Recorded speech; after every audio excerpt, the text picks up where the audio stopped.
It seems like we've been talking for a while, even though we haven't been talking about nothing. You know? Oh, I got a caramel frappuccino, like a grande. That's the one I always get. Yeah, I always get the grande caramel frappuccino. Oh, hey everybody! It's the Late Show with the Rum Meister, Steve Andersen, coming to you live from the southern tip of Vancouver Island, Victoria, BC, Canada. In the house tonight from Santa Monica, California. He's not even like coming in late. He's here already. The Rapoporter, Caleb Rapoport, in the house.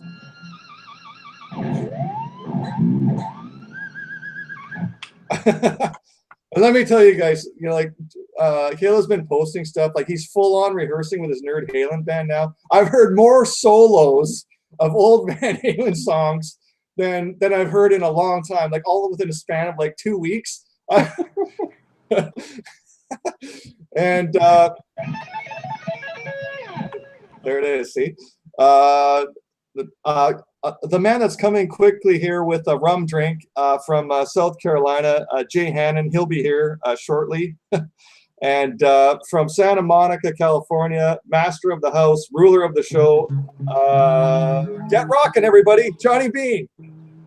Well, Santa Cruz, actually. Yeah, wrong Santa. What did I say? Santa Claus. You said Santa Claus. Did I? He was in Santa Monica. All right. I wish I was in Santa Monica. Hey, everybody. Sorry, I'm eating a, what is this? Hot Pocket?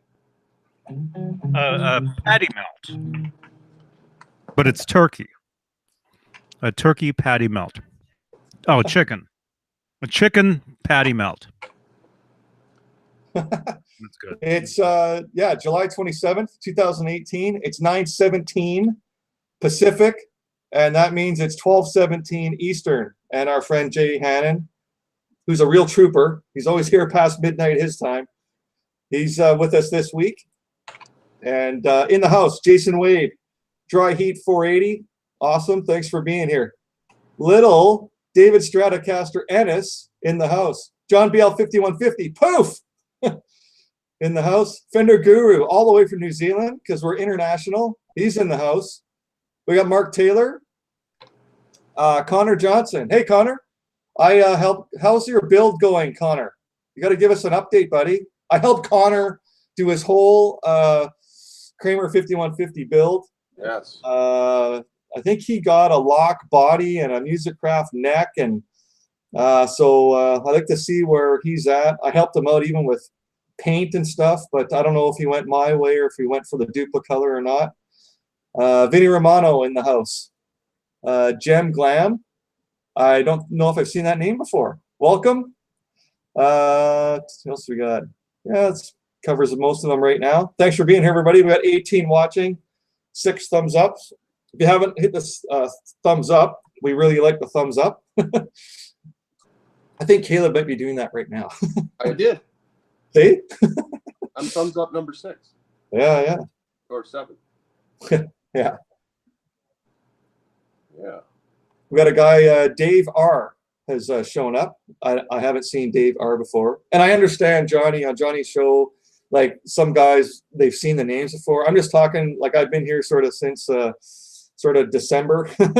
That the people, the names I've seen, I'm pretty good with names and phone numbers, so yeah. Oh yeah, he's gonna Connor's gonna send Caleb a picture of the update on his guitar. Yes, cool. Because Connor and I have exchanged many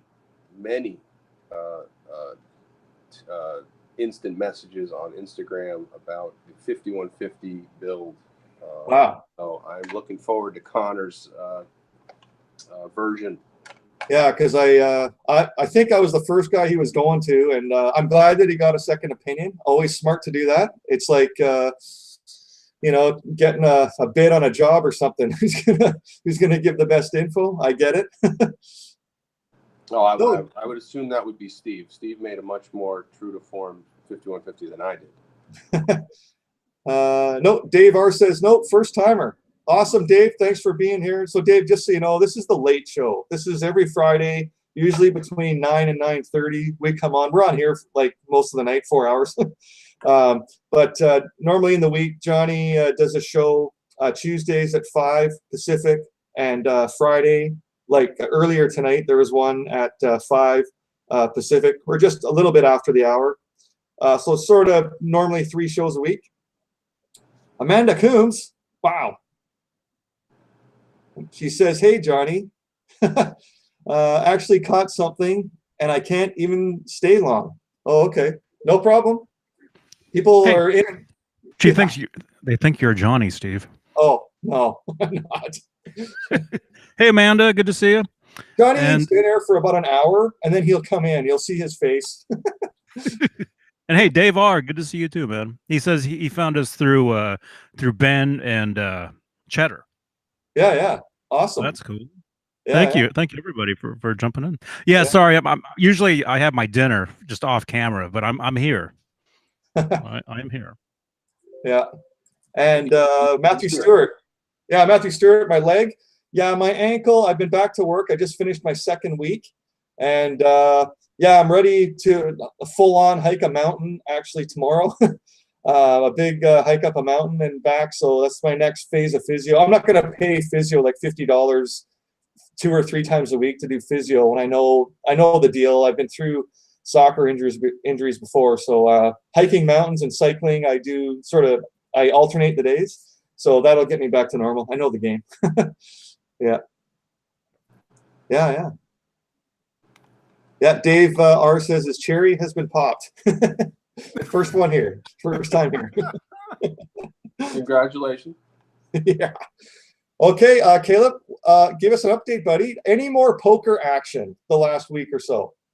No, I've taken off. Can you say that? Poke who action? Poker. Poker. Okay. No, I've been taking off. I haven't. It's a grind, man. It's a lot of time. I can't believe these guys that go like 3 or 4 or 5 days in a tournament. Oh yeah. That seems incredible. Like 1 full day for me was a. Yeah. No, but then you had the following week. You did. You said the iron was a bit hot, and then you finished like in the 40s or something in the next tournament you're in. Yeah, I did one local here in Los Angeles and did pretty well in that one too. So I don't know. The game is good right now. The game is good. Nice. And anything new with the nerd Halen other than rehearsing?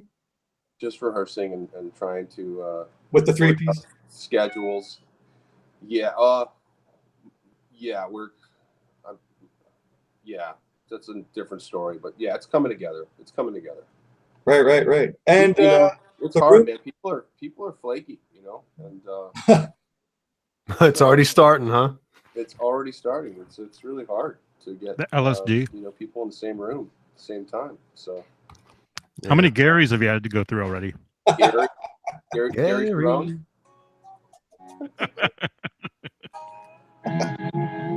Hey, Simon. Yeah. Simon Williams in the house. He's saying good morning. Nice. And Caleb, what about guitar leads? I thought there was going to be something new coming up the next couple of days here. I'm still editing, and I need to get a few shots that I need to film to sort of put like the bow on it. So right. It's coming along, and I hope to have it ready soon. Sorry, I'm such a procrastinator. Yeah. It's a thing where it's like if I get into it, I have to do it all the way through, Or hey man, I had no idea about this whole poker going to Vegas. I was jealous. I would have been your sidekick. I would have flown down.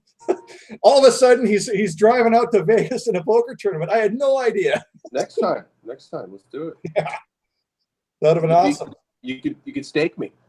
There you go. What does that mean? That sounds fun. Yeah. Throw some bucks at him so he gets some more money.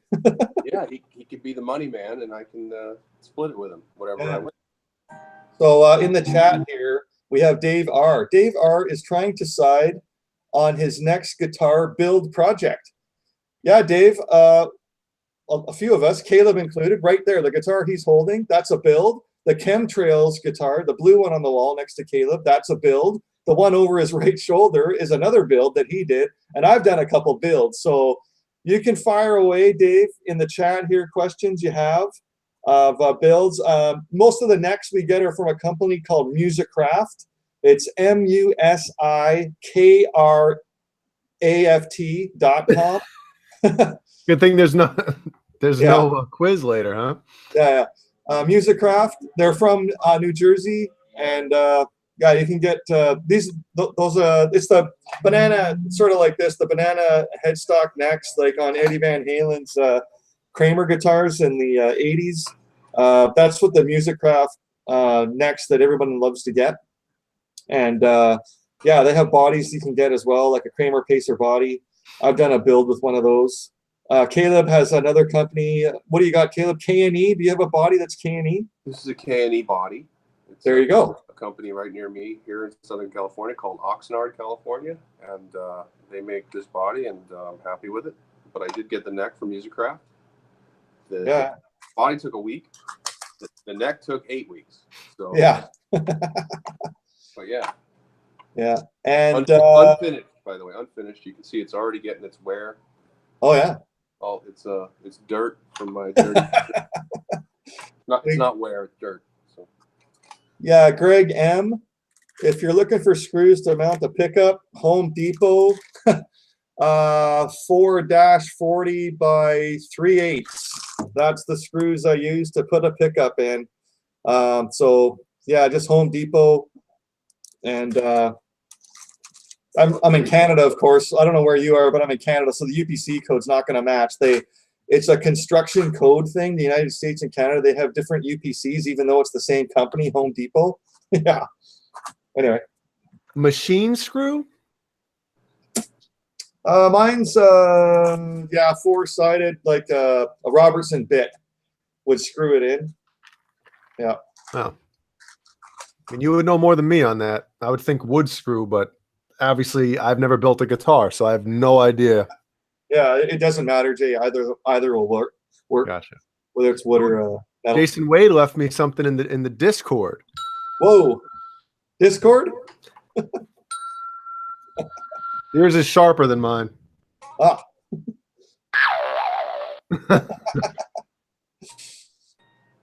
Let me see what we got here. Should I check it now, Jason? I left you something too over there. Yeah, Ty Z. This is a. No, that's Nesdall right about now. Yeah. Ty Z. This is a Kramer 1984. I say these would have come out in probably 2007-ish. Yeah, Kramer banana headstock. The idea originally was it's a white body, so all I'd have to do is put the tape lines on and get the sunset orange paint, and I could, spray paint a 5150, and then it just stalled on me. All of a sudden, the EVH Art Series guitars came out, then the Stripe Series guitars, so it kind of got put on hold. And yeah, it actually says on the neck plate, it actually says Kramer 1984 on the neck plate here. I don't know if you guys can see that, but. Wait a minute. Steve. Hi. I just thought of something. Somebody asked on one of the videos here on the channel, I think it was earlier today or yesterday, somebody was asking if any of us have actually played the Kramer 1984 and the EVH 5150 guitar side by side. Side by side? Well, the difference is the neck. The neck on these. Well, yeah, you've got both right there. I just realized this. Oh, I got a lot of this stuff here. Wow. Yeah. I'm going to have to write back to this guy and tell him that you got both. And we should make a video with you with both guitars. Yeah, and even the EVH Art Series guitars. And Caleb will back me up on it. Just the necks on the EVH Art Series guitars. They're awesome. And those are the R2. And this is an R2 at the nut. And then when you get into the EVH Stripe Series, that's where they're all the R3, a bit wider on the neck. And just in general, I mentioned this before, but there's new guys here like Dave. Not the fret ends on these, but the actual fingerboard itself on the edge. This is a very flat neck on the fingerboard, and it's actually kind of sharp to me, like on the edges of the wood. But the EVH Art Series, I'd say it's more rounded on the wood. This is sort of very sharp. Yeah. And same with the like Caleb's Kramer 5150 there that he built for Musicraft. Those necks should be, it's sort of rounded, the wood on the neck. Is that how you ordered that one, Caleb? Rounded? I ordered it just the way it's supposed to come, but it's not, definitely not sharp. So Okay.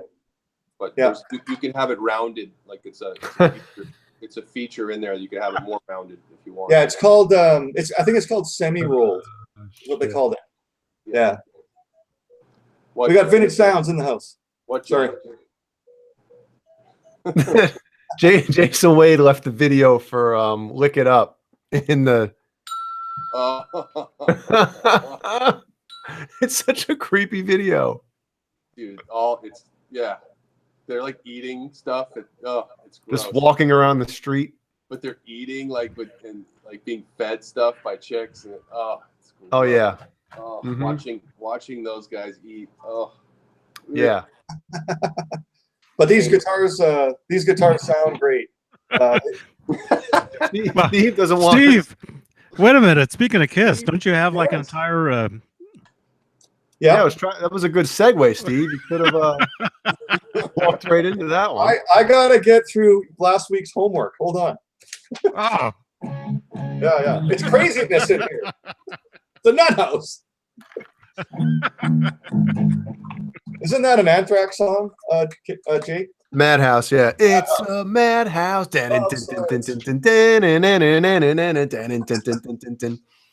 Oh yeah. So guys, I'll just get through the homework here quickly. We got the question was from Dave Nesdahl. He wanted to know from all you guys, what do you prefer?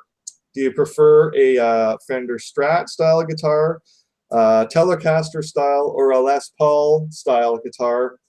We had stuff in the chat. We had stuff in the comments. I had emails. I had text messages. The winner by far was pigeon. Yeah, right. A stork was dropping answers. Leather Express. The winner by a landslide was just a basic Strat style guitar. So that's what everybody preferred. Most votes was for that. And so we've been, I've asked guys questions. So I got one for this week. And I know we're sort of a lot of guitar talk here, but I want to know from everybody, I want your top 3 favorite drummers ever.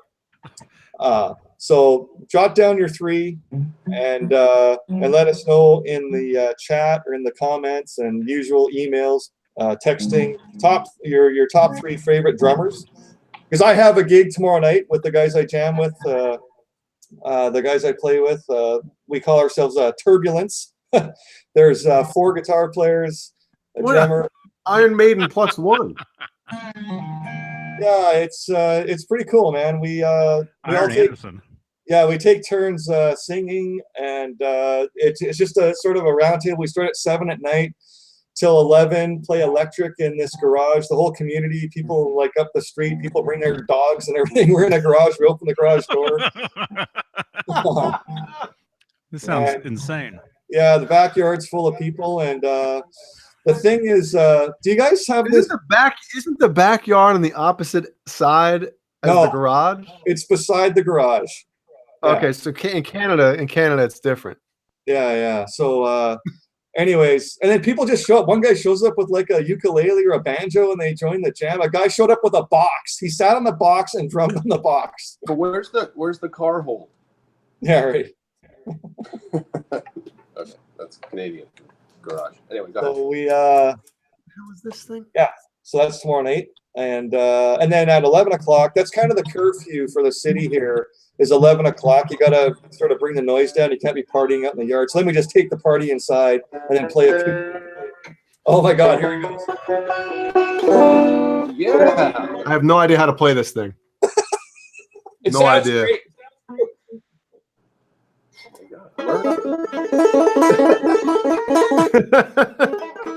That didn't even sound right.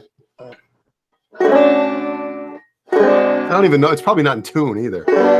Yeah, you probably have that right. Yeah. I don't think you play regular guitar chords on there either.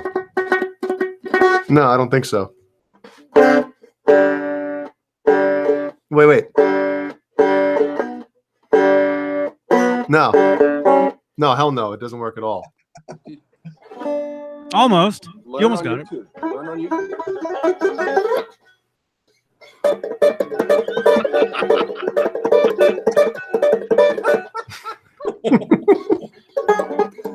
Wait. Nah, that doesn't work. What is that? The intro to Mean Backwoods?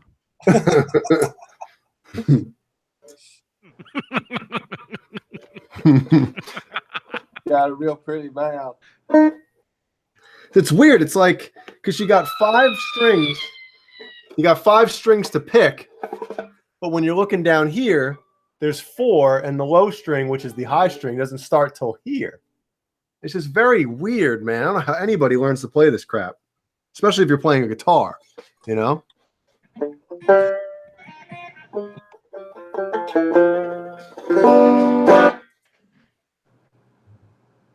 All right. We got guys chiming in on their favorite drummers. We got lots of Bonham and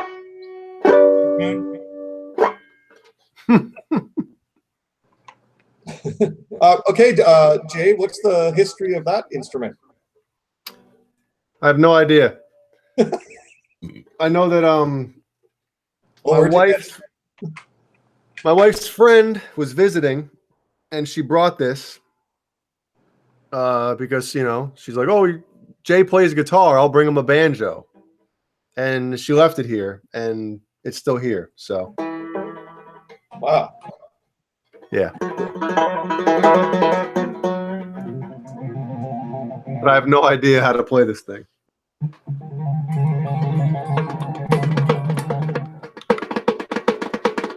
You play some mean drums on it, though.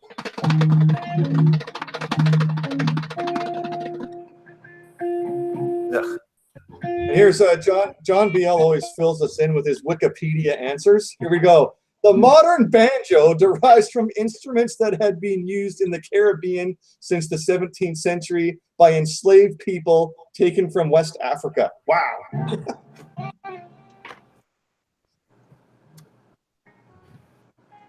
I feel like I need some Germex after playing that thing. Oh, God. Hey, Brent, what's up, man? Hey, Jay, what's new with you in music land? Are you recording for movies? What are you doing? Actually, I'll be starting one either Saturday, which is today, or tomorrow. Okay. Yep. And what's the deal? You got to write the music riffs and stuff for it? Mm-hmm. Wow. Except I don't know what kind of music this one is going to be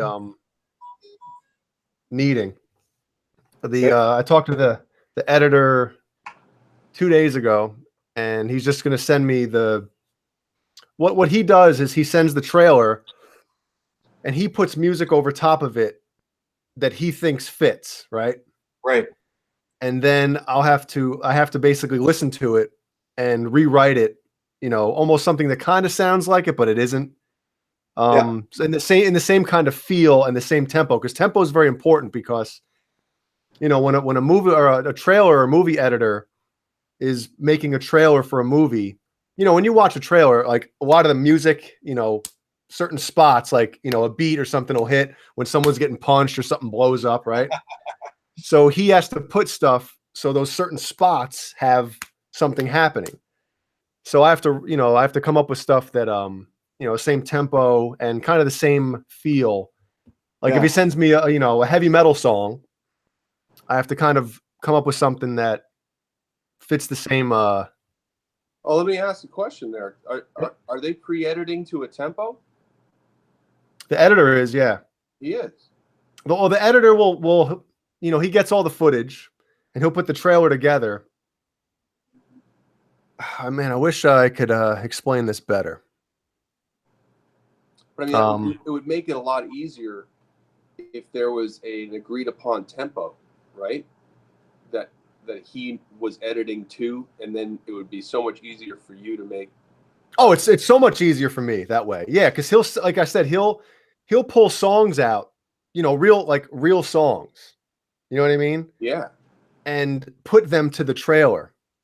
Oh, okay. Yeah, so, you know, obviously, you know, he can't, you know, a lot of these movies are independent, but they're actually bought movies, like they're purchased. They're going to show it, like, you know, film festivals and stuff like that. Right.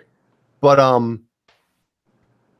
So, you know, these guys can't spend, you know, $20,000 to get the rights to use 15 seconds of a Metallica song. Right. You know what I mean? So basically that's what I have to do. But it's cool to like have an idea. Like you said, the tempo is super cool. You know what I mean? So I'll make the grid in Pro Tools to that song, you know, that spot or whatever. If it's 30 or 15 seconds of a certain song, I'll load it into Pro Tools. I'll have the, you know, the movie show or the clip showing, and then I'll have to write a song based off of that song at the same tempo. So it's definitely easier that way. Like if it was just something like, hey, here's the video, write music to this video, it'd be like, oh crap, man, what does he want? You know, so in that sense, it's a lot easier.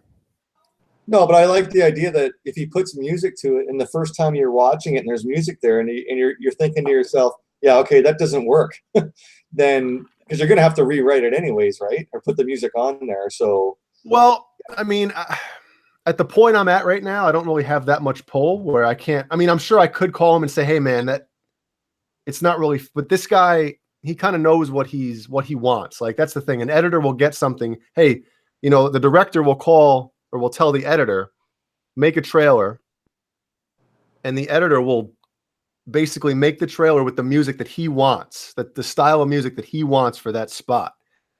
And I'm at the point where I can just call him up and change his mind. I have to basically do, you know, what he wants. So yeah. But it's cool though, you know. Right on. I like your Hulkamania is holding up my license plate. Yes, he is. Yes, he is. Hey, everybody. Hey, Johnny's got the 1984 guitar out there. Wow, look at that. Oh, yeah. Nice. Oh, hey, go ahead. Oh, I was talking to you guys, but I had my fader all the way down, so nobody could hear me.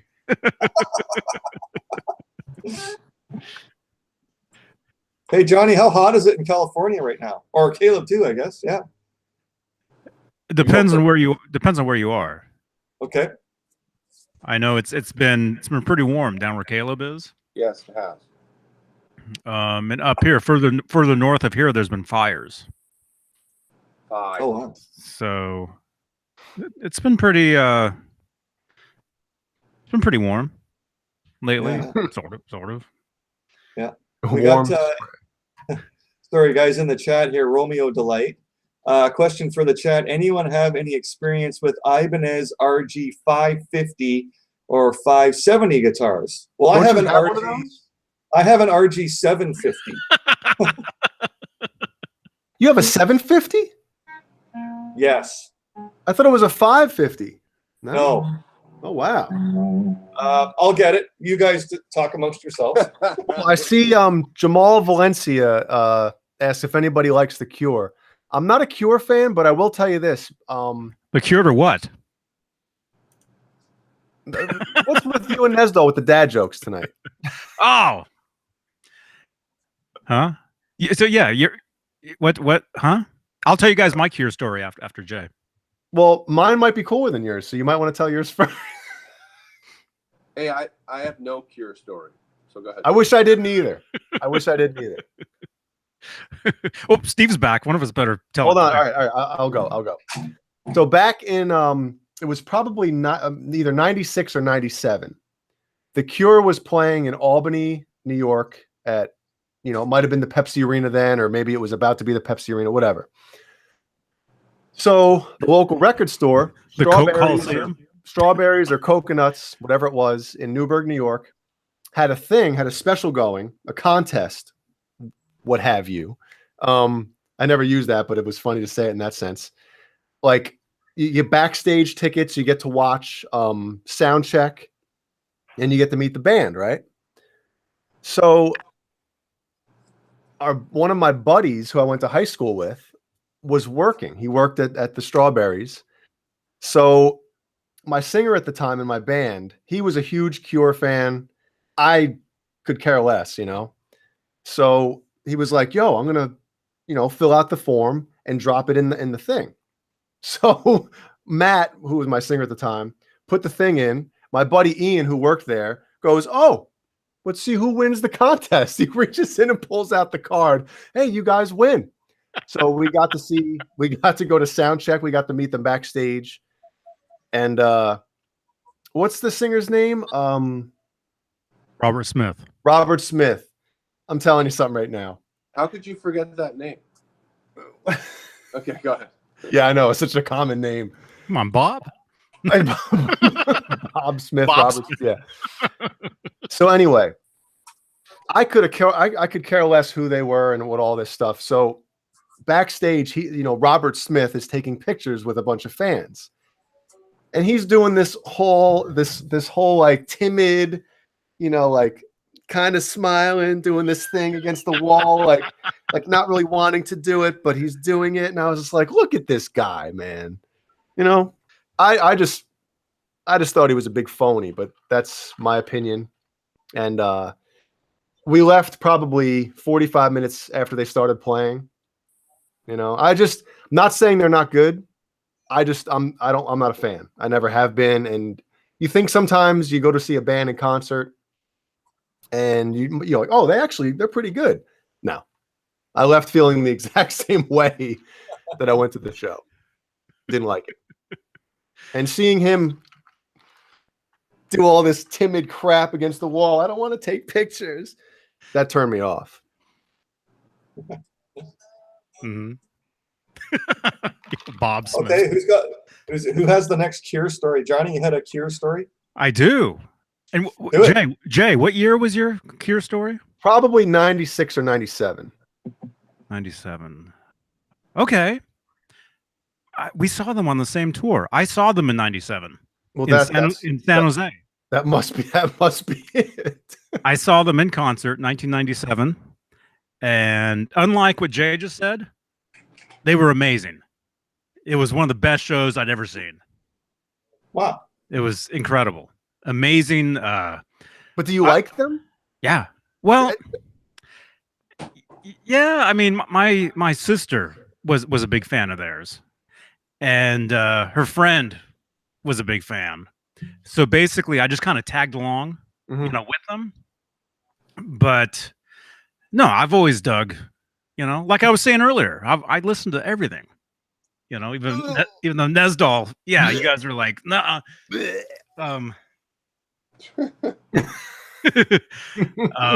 no, I think they were cool. The show was amazing. I remember there was a spotlight that kind of like this, like a light coming up from the bottom on Bob. Yeah. And it was cool. Just imagine and this is in a what do you call it? Not Coliseum, arena. Arena, yeah. This is in an arena. Imagine an arena, and this is before cell phones. This is before all this. People had lighters, Just imagine, a song with Bob Smith singing with just a light shining on his face and like total darkness in an arena. Right. Yeah. Well, I will say this, Johnny. I will say this. He looks like a sock puppet. Go ahead. They're one of those bands that I don't like, but I can see how people would like. Sometimes you listen to a band, you're like, how could anybody like that crap? That's one of those bands where, yeah, I could see how people dig it, but I can't do it. Mm-hmm. I have two Cure stories. So anyway, yeah, we went down and saw them, and it was a great show. It was amazing. And then actually, it would have been the next record. This would have been in 2000, I guess, somewhere. They had a record called, I want to say, Blood Flowers. Does anybody know? Something like that. Something similar. Anyway, they were doing a meet and greet, a signing at the Virgin Megastore in San Francisco. So we went to that. You saw Bob? And saw Bob. Was he all timid? I don't remember. I wish I would have had, I didn't have a camera or anything. I didn't get autographs. I didn't do anything. But I remember when we got up to them, it was myself and my sister. We got up to them, and I think it was the bass player. I want to say his name was Simon something. he had to use the bathroom. So we get up to them. Your story is already better than mine. Go ahead. We get up to them, and half the band has to go take a leak. So we're stuck. My sister and I are stuck talking to Bob Smith for like 10 minutes, like way longer than we should have had. Right? Yeah, they're probably doing more than just taking a leak. Oh yeah, they're powdering their nose. Maybe. But I remember the one thing I do remember though was this was back when CDRs were still really brand new. Mm-hmm. So you could get them in all weird shapes and sizes. And I used to get the business card sized CDRs where it's just like a little square, rectangle, whatever, And I remember giving him one, and it was of just my original, tunes. And he's looking at it, and he's like, and he crushes it. What did he say? He said, he said something like, "Can this play in my computer?" or something. I remember, and I'm like, yeah, You should have made fun of us. He's asking. This play in his computer. I remember Bob wants to know if it can play in his computer. Everybody, it was something like that. He was asking me about it, how he could play it and stuff, and of course, I'm sure because it was a cool little thing. He might have listened to it, but I doubt it. A lot of times you give CDs to these guys, and yeah, they're like, oh, great, and they, well, also they can't. The thing is, what a lot of people don't know is, you give a demo tape to, Mr. Joe Rockstar, and most of them legally they can't listen to it. Yep. It's called unsolicited. They can't accept unsolicited material because let's say they listen to it, something on the tape gets stuck in their head. Next thing you know, it's their next big song, and they get sued for ripping off so and so's song. Yeah, this is true. This is, so anyway, that's my Cure story, and I thought they were great. I still think they're great. Speaking of cocaine in the bathroom, I can't wait right back. That.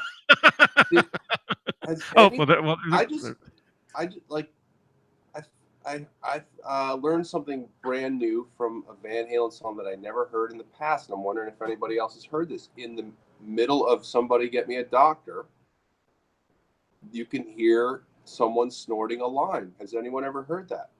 Really? Yeah. What part is it in? Wait. That part? You can hear it. I don't know which one it is, but it's one of those little breaks that he does. Before the woo-woo? It's right after the... Or maybe, right before, because the woo was the last one, right? Yeah. Yeah. I think it's the wow. middle. I'm gonna have to headphone that. Yep. Check it out. I never knew it until just a couple weeks ago. So what does that sound like, though? So you basically hear like... That's what it sounds like, Johnny? It's not a snoring. I've never done it. Huh? I think the guy's got a Zipa, so you can't hear him snoring a line. That's a joke. No, that's like a bunch of dad jokes tonight. I have yet to say one. It's my turn next, I guess. I'm very quiet. Oh, it's my cell phone. Sorry, guys. I'll speak up. Yeah, dude. No, it does. It did the same thing to Nesdal earlier. And when I was in New York on my cell phone on the Late Show last Friday as well, I watched it back and I was super quiet too. So it must be, It must be the cell phone thing. Yep. Anyway. Yeah. All right. Steve is like chomping at the bit. Oh, go ahead, Steve. Oh, yeah. Sorry, just for the chat. This is my Ibanez RG750. I'd say I bought this off the rack in 1992. At that point, I had a white Kramer. It didn't have a Floyd on it that I was learning guitar on. And then I just said, man, I'm just going to walk into a store and buy what looks cool. Wait. Is that dust on the headstock? Yes. Yes, sir. Because that looks like the most amount of dust I've ever seen on a guitar in my life. Well, no, you haven't seen Johnny's what guitar was that? The Steinberger?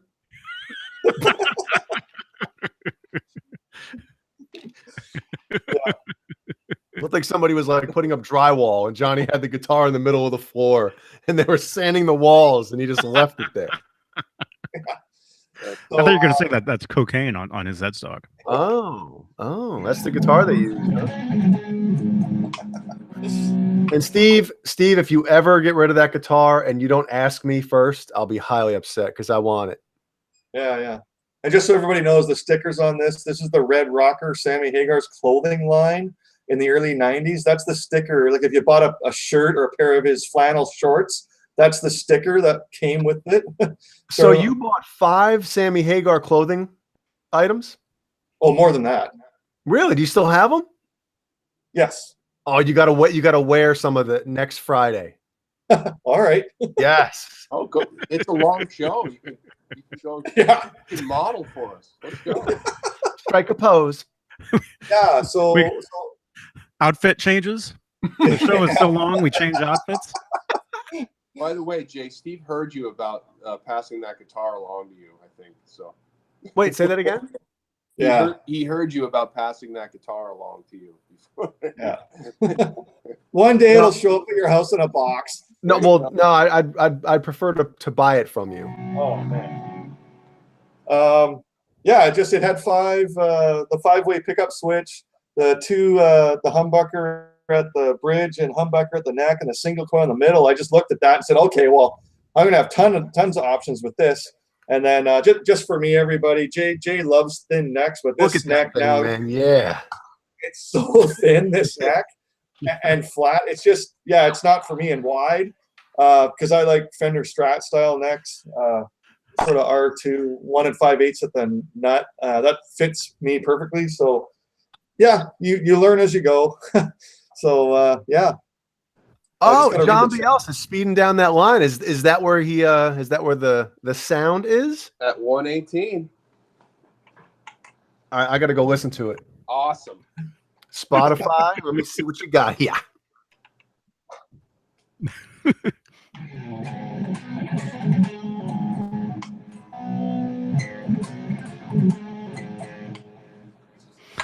Yeah. So who's asking me? This is wait a minute. Wait. Take a breath. I'm seeing my name all over here. I just realized if you guys want, you guys have to play this show back at a slower speed to make it look normal. Hey, Vintage Sounds. No, I didn't go running today. I'll be running on the beach on Sunday. Room of Delight. What pickup did I put in my Kramer? In this? That's a EVH Wolfgang pickup. I don't know if you can't even see the pickup in there, can you? You can see the white bobbins on it. Yeah. Oh, you see it? Oh yeah. Okay. Because to me, it goes to about like here. No. It's your boxes.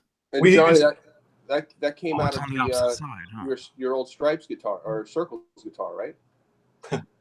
Yeah. Yes. Yeah. Yes. Chris Link, thumbs up. Thank you, man. That's right. This stupid ass phone doesn't have a goddamn headphone jack. Man. I was about to put my headphones on with it, but I hear it. I put it up to my ear like this. Speeding down that line. You hear it right there. That little gap right there. Something new. Whose idea was that, man? And who was it? They're doing some Hey, they're doing the Krell. That's what they call cocaine. They had like a nickname for it. Did you ever see that in the book? In the old book, they called it Krell. Yeah. Instead of Prel hair gel. Prel, one of the most bootleg shampoos on the planet. Yeah. Hey, Jay, someone in the chat wants to see your Robert Smith interpretation again. Oh my Jesus. Bob Smith. Hey, Jamal, you're welcome, man. Oh yeah, Jamal. Cool. He was literally like that, like trying to like look down and look at the camera, but smiling like with his arms. Oh yeah. Vintage Sounds, my buddy Vintage Sounds. This is the next build of Vintage Sounds. This is going to be what Johnny has behind him is the Kramer 1984. That's what this is going to be someday. Someday. All I have is a Kramer. I have a Kramer B series neck plate on it. This is the narrow spacing. So that's what it'll be one day. The problem is, everybody, I have a bit of a dilemma in my life.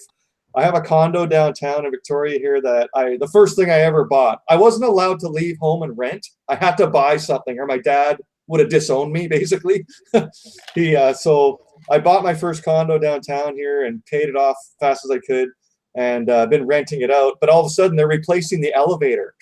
So our contingency fund covers like half of it, but the rest of it, every owner gets dinged. The building's like 12 stories high, and there's 9 suites on every floor. But so I owe like $3,300 for a new elevator. To me, like you have to sell a guitar to help pay for it. Is that your Bob Smith? Your Bob Smith? That's your Bob Smith impression. With all the dust. Let me knock the dust off that guitar, Steve. Anyways, I'm getting dinged for $3,300, right? I could get like a EVH Stealth, but no, I'm buying an elevator. Yeah, and you can't play an elevator. Yeah. Does an elevator have stainless steel frets? Yeah, right. You can pipe in Van Halen Muzak into there. Or Aerosmith. Somebody get me a doctor at 118 on repeat. Love in an elevator. Hey, Jay, we didn't cheers our rum drinks yet. Oh, well, mine's on. I'm gonna have to refill in a second. Oh, okay. What are you Cheers, drinking? man. Cheers. I don't have the tiki mug tonight. No tiki mug. All right, Oh. next week I'll do it. Caleb's got a Pacifico. Cheers for beers.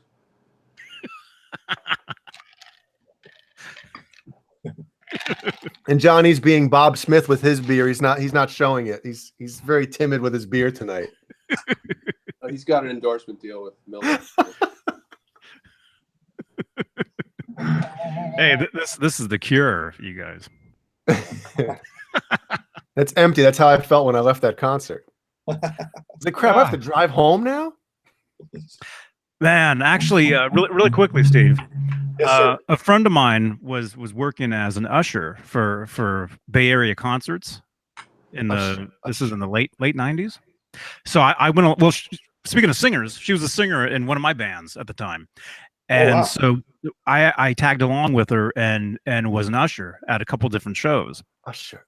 One of them was Sting at the wrestler?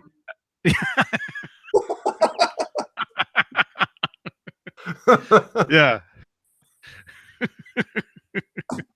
That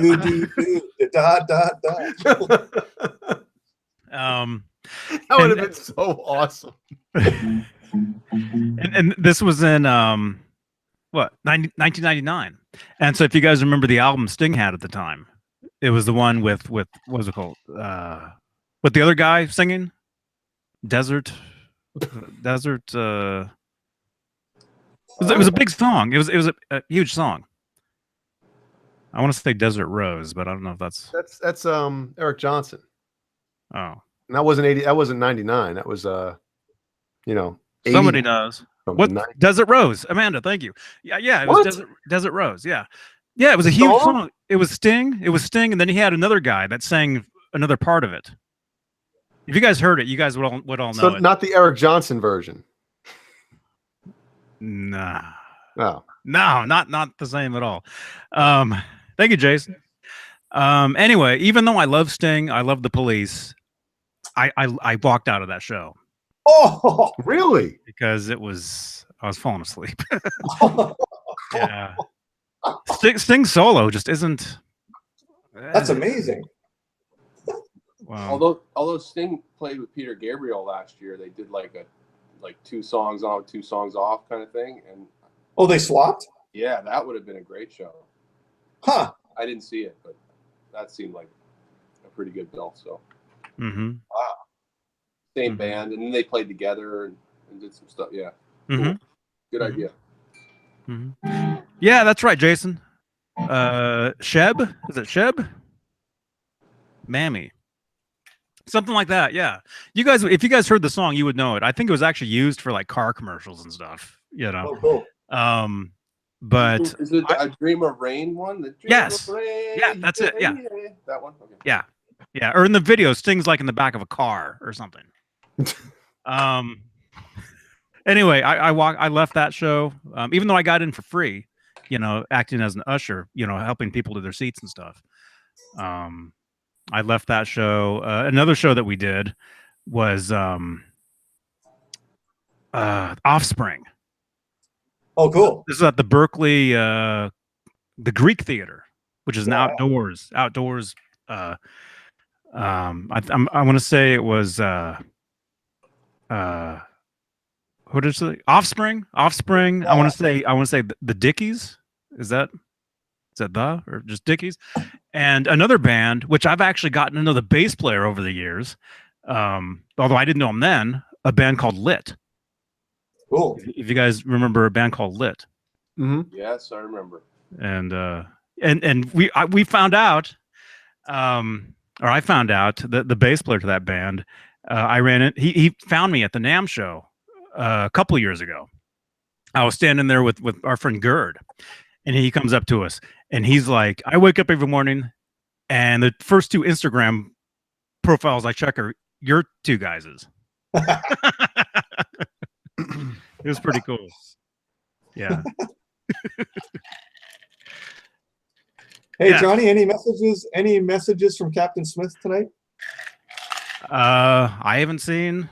Okay. I haven't seen anything. You must be sailing the seas of cheese. Shark Week. Shark Week.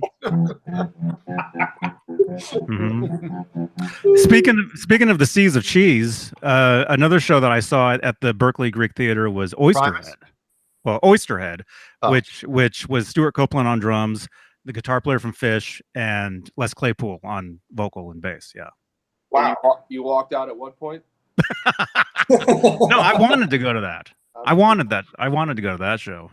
You know, Stuart Copeland. I'll walk out of Sting, but for Stuart Copeland might be in my top 3. So. Oh, that's right. Yeah. Well, for me, his hi-hat work is impeccable. For me, Stuart, he's number 1 for me. Wow. Wow. Number 1. Awesome. He's tremendous. Yeah, I since being knowing Johnny on this show the last year and a half or whatever, yeah, I missed out on the Police when I was younger because it was always like Van Halen, Zeppelin, Always running from him. Well, no, like I remember a buddy's birthday, the year Synchronicity. What's that? 1983, probably, Johnny. Yeah. Yeah, I remember a buddy got 3 copies of the album. You know, we had a birthday party in the buddy's basement, and like he's opening all the presents. He got 3 copies of Synchronicity that year. on vinyl? Was it the Yeah. records? Mm-hmm. Yeah. And did he complain, or did he know the secret? I don't know the secret. The vinyl copy of Synchronicity, there's actually several different versions of that cover. Even though they look the same, they're different. They're the same colors, really? but the pictures are in different orders and stuff. That's right.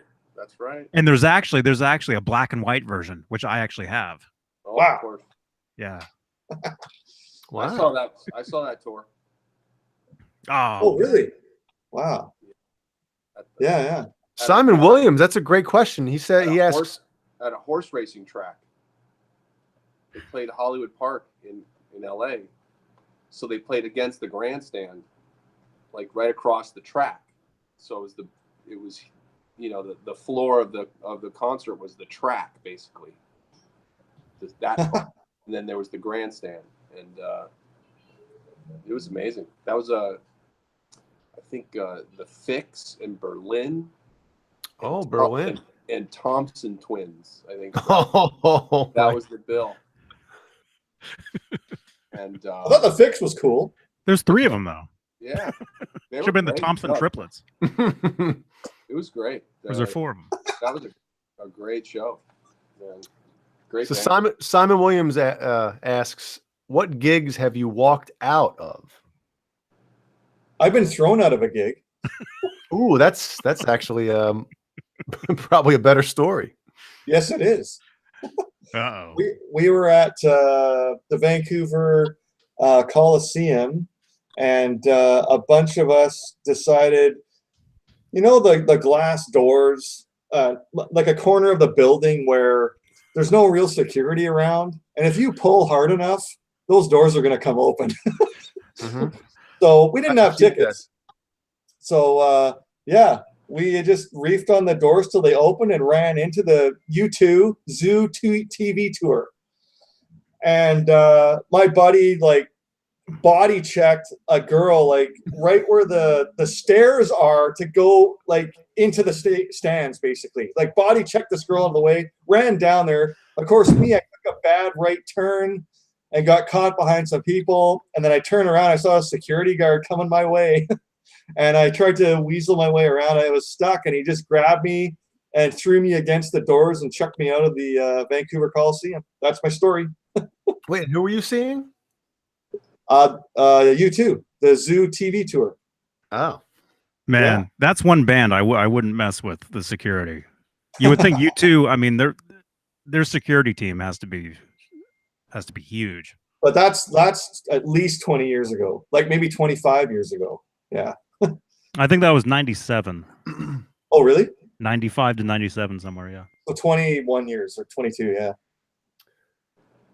the only show I'm sure I walked out on something because it sucked. But I one thing that stands out to me is in 97, it was probably 97, maybe late 96, but I'm thinking it was 97. Tool was on the Enema tour, and they played the Poughkeepsie Civic Center. And the girl I was dating at the time, right before I started dating Jeannie,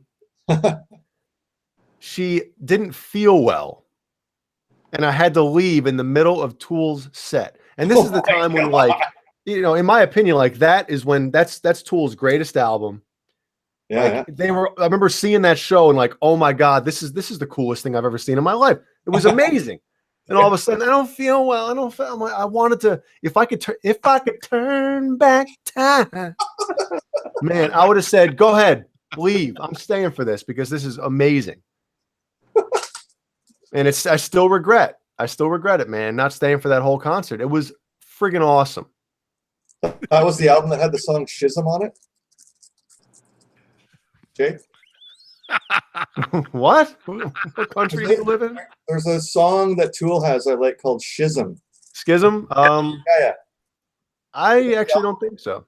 Oh, okay. Anyway, yeah, I've been watching their concerts on YouTube, and yeah, they're awesome, man. Sorry, I just had to get a pick. I got a nerd Halen pick here.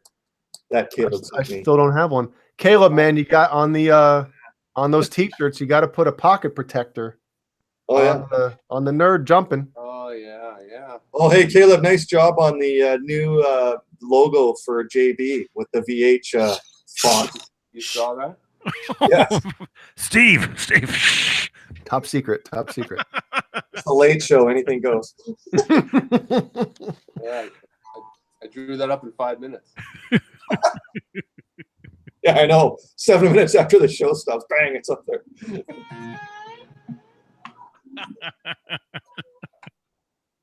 Yeah, Connor sent me pictures on my Instagram, but unfortunately, I'm doing the show through my phone tonight. So I can't look at the pictures because I can't get into my Instagram on my computer. So I will check those out and comment on them at a different time. I'll definitely send you a message back, Connor, telling you what I think. I'm sure it looks good.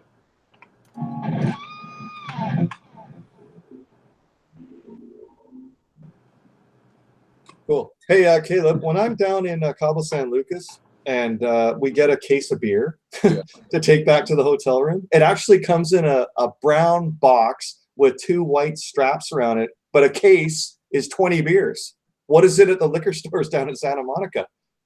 A case of beer in Los Angeles is 24 beers. Yeah, 2-4. A 24. Yeah. And Cabo San Lucas. And a 12-pack is 12 beers. Well, yes. I'm just saying, when I'm in Cabo. How many is a 6-pack? Hold on a second. Yeah, right.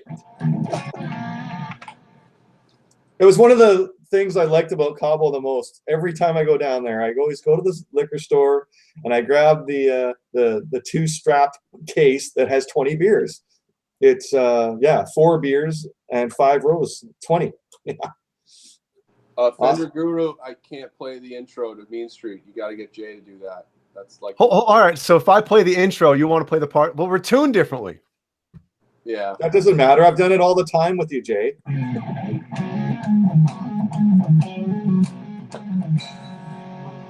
I'll play it.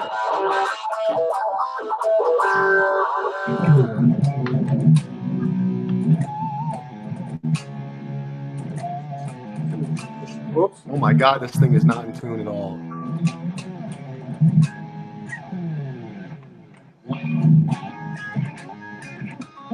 Whoops.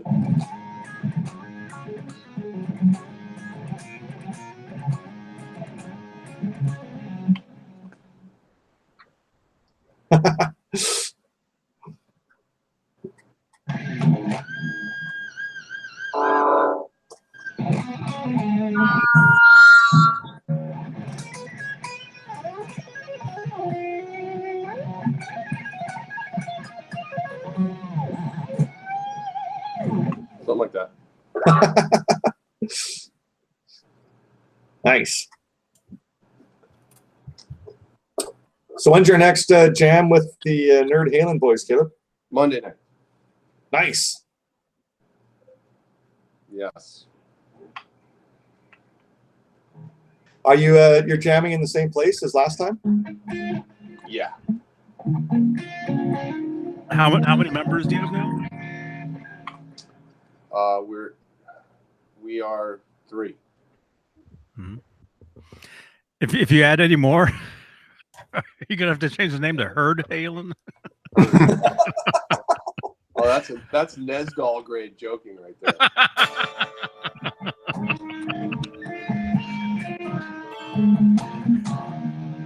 Wait, are we doing the intro or what? Go ahead. Hold on. Oh my God.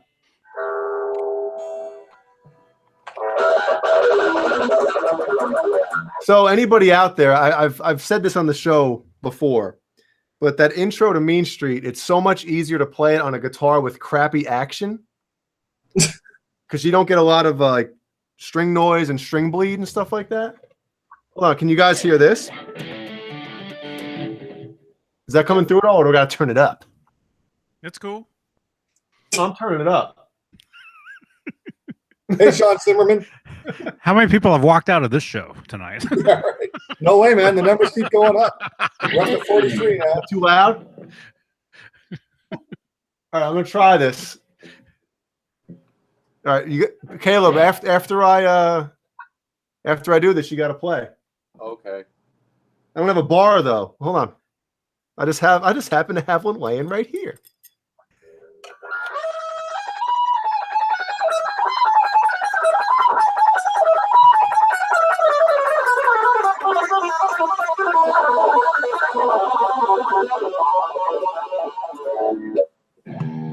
Let me give you the Johnson angle here. There we go. Look like a little kid sitting here. All right, ready?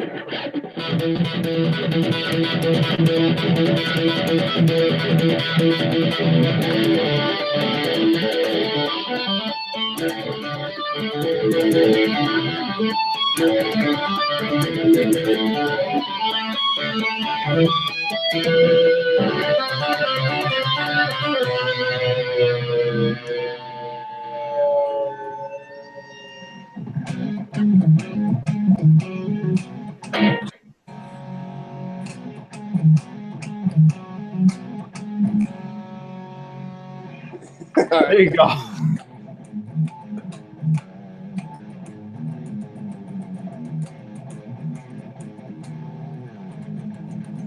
Wait. Something like that. Yeah. Okay. Yeah, I had a little too much gain on my end, but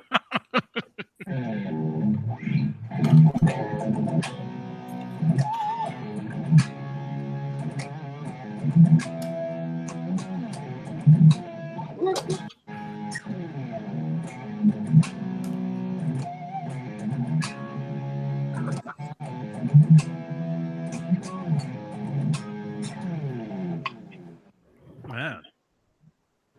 Can you play Voodoo Queen? Oh no, that's off the zero? That's like a zero demo? It's the same song, but musically, the pre-choruses are different. Right. No, I haven't heard that in a while.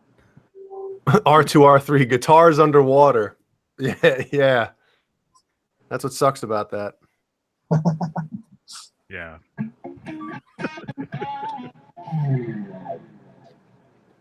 I know. I know. Eventually, we're going to stop using Hangouts like this, and we're going to move over to OBS and make it to where we can actually play the guitar on here, and it'll sound fine. You know, because that's what you use when you do your little late night jams and stuff like that, man. Right? Yeah. Yep. Connor Johnson 5150 asks, question all, how often do you guys recommend changing strings? Well, number one, it depends on how often you play guitar.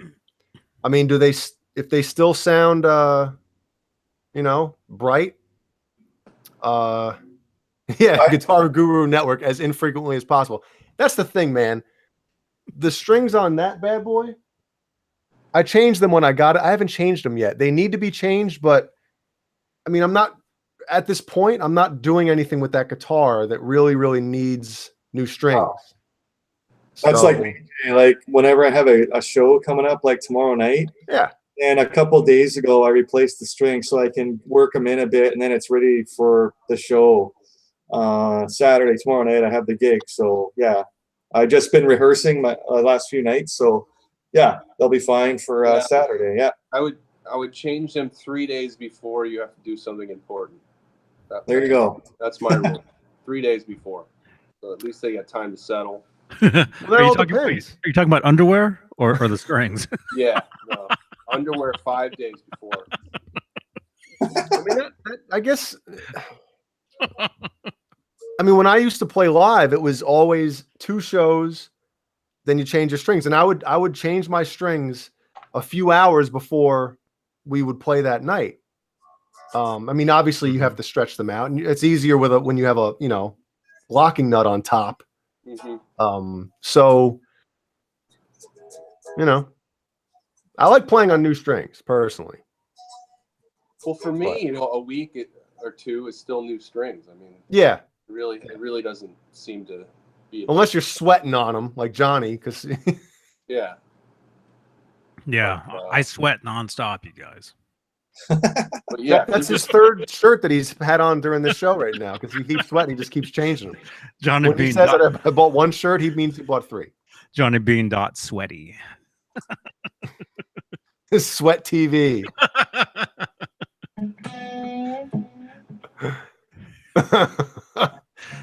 Yeah.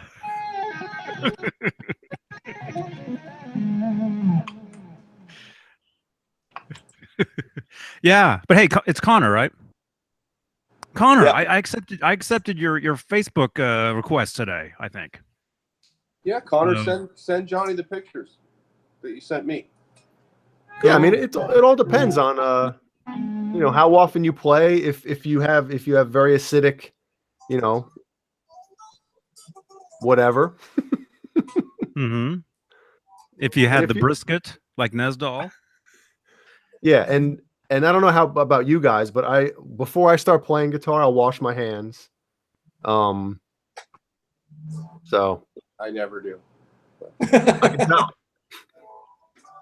What about when you're cooking, Jay? I don't cook. That's what I have a wife for. Oh.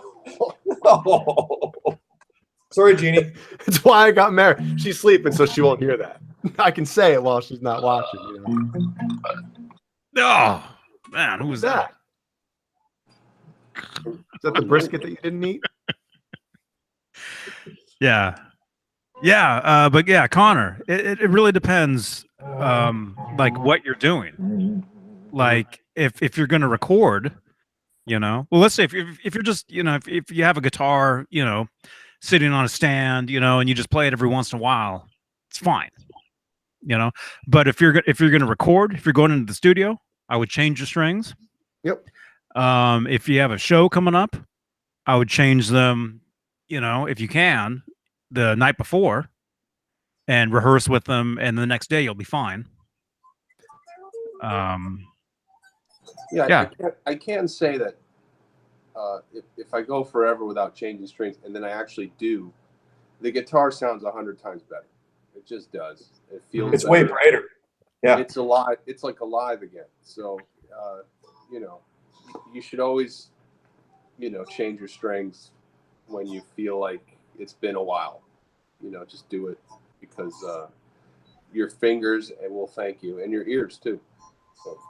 You can usually tell. I mean, if you're playing your guitar, especially with that low E string or something, if you hit it and it just sounds dead. Yeah. Change the strings, man. You know how like the frets make markers like on the coil string? Yes. And if you see that they're like halfway off, like in between, it's been too long,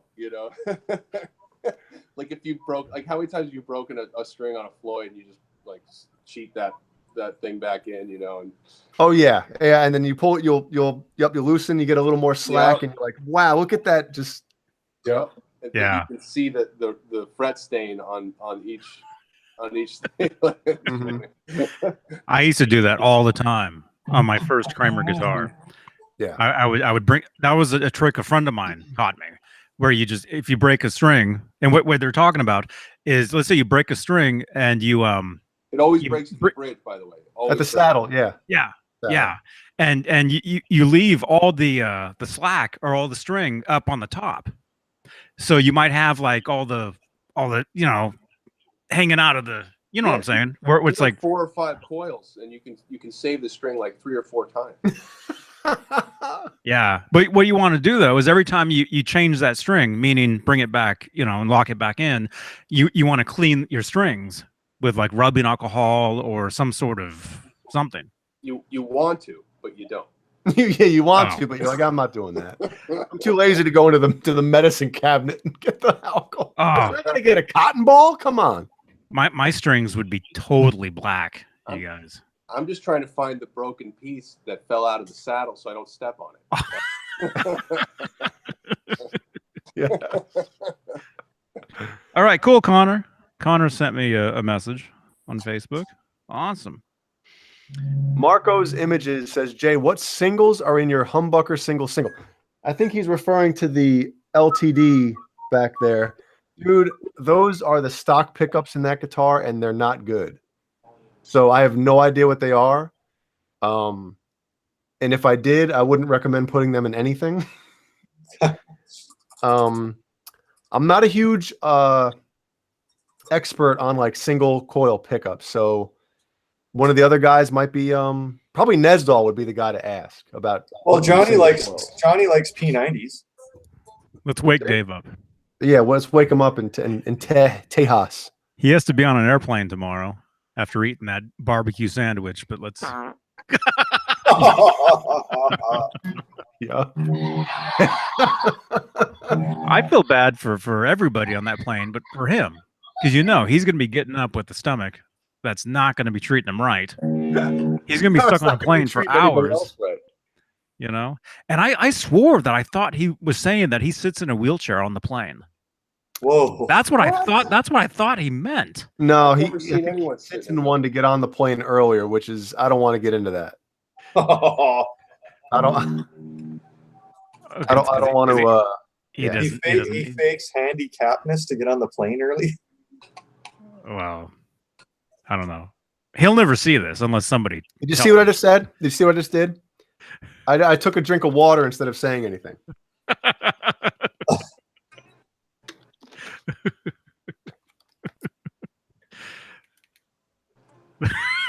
Yeah, we'll see something on CNN tomorrow about some guy on an airplane in a wheelchair, and it'll be him. And had bad gas. Get dragged off a plane. Yeah, get rolled off a plane. They had to empty the plane during turbulence.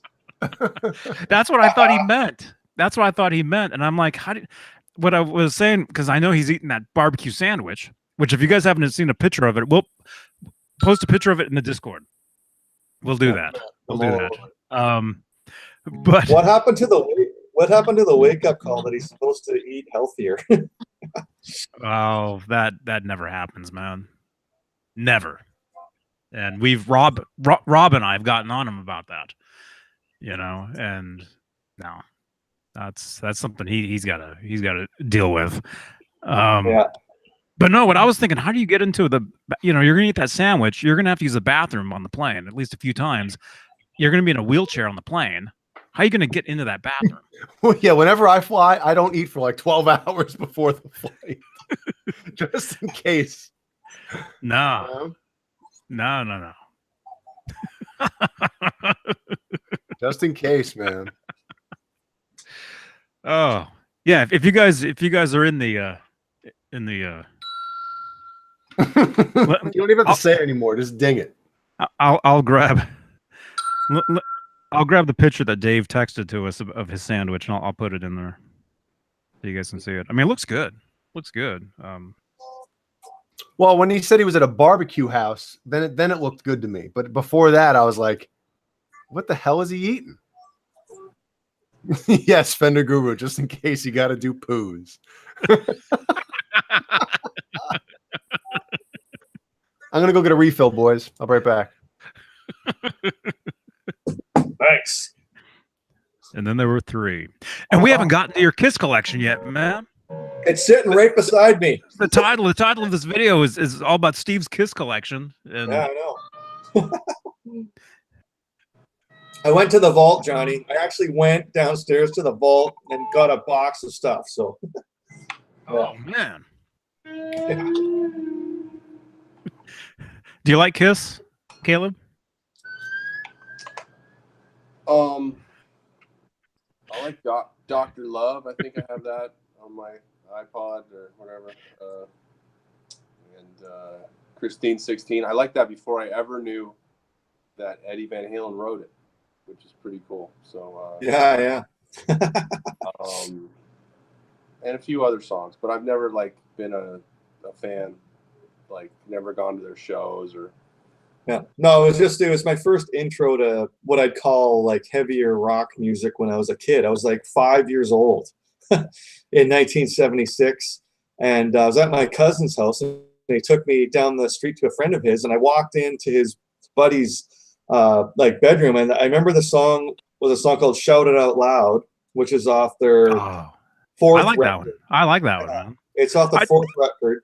Told you with KISS, it's all about those choruses, the KISS choruses. Yeah. Chorus with a K, you know? Yeah. And I remember the guy's bedroom, like the fandom thing, where like the kabuki makeup, like photos, like all over the walls, but not just the walls, like the ceiling. Like I'm looking up and seeing the kabuki makeup. So it was the first time I ever saw that.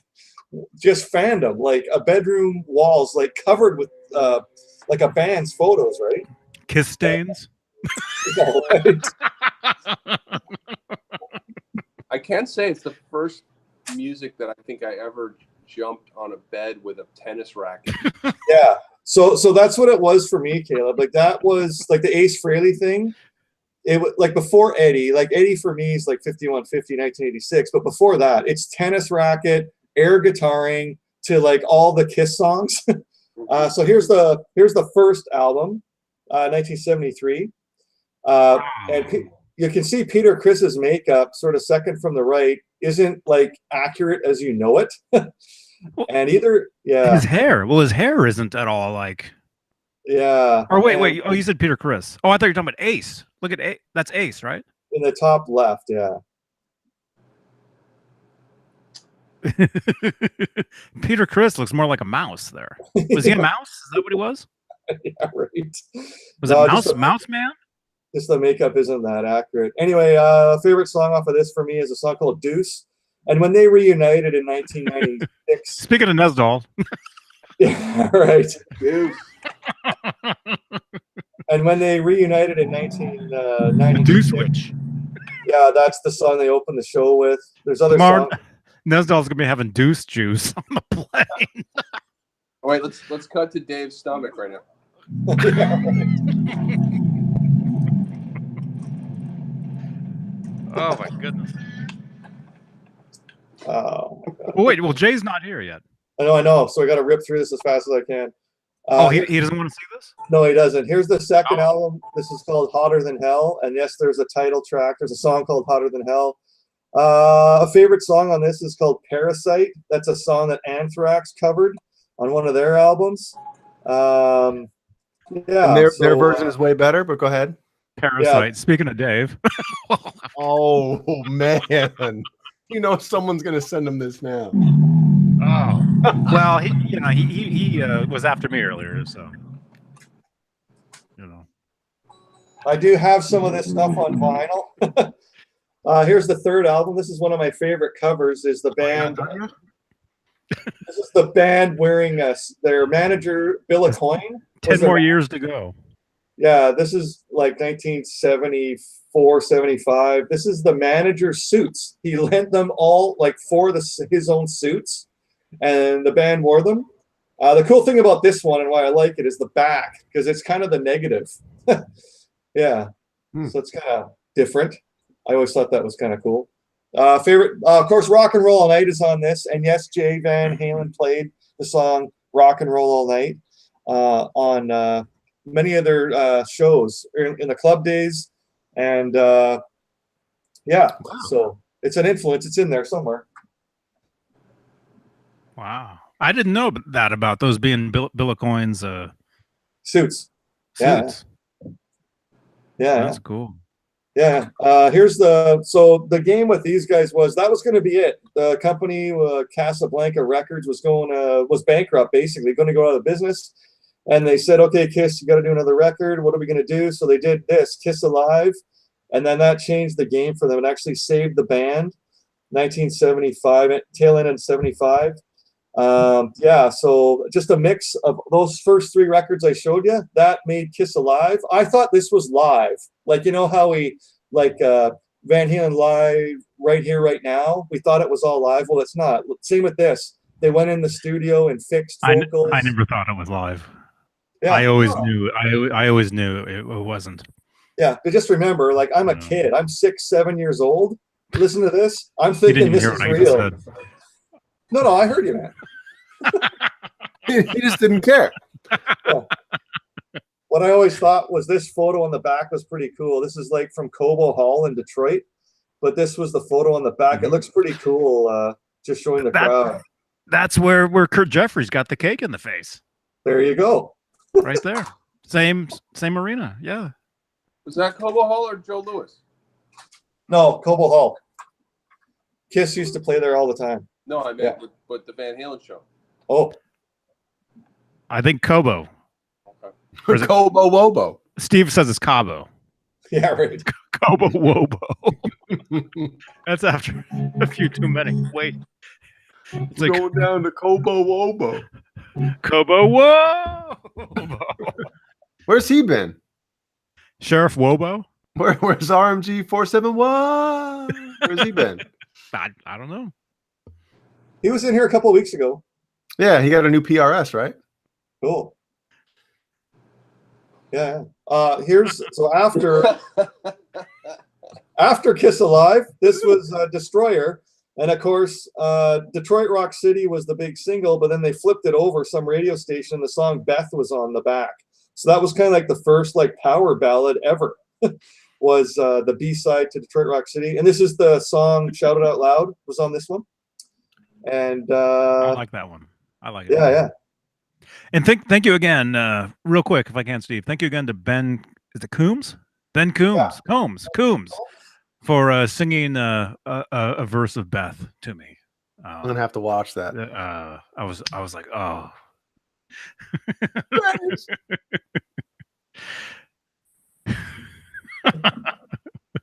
So next record. So my mom went down to a supermarket and they had like a blank template of an album covers, different album covers, and they had like felt markers included, like 6 to 8 different markers.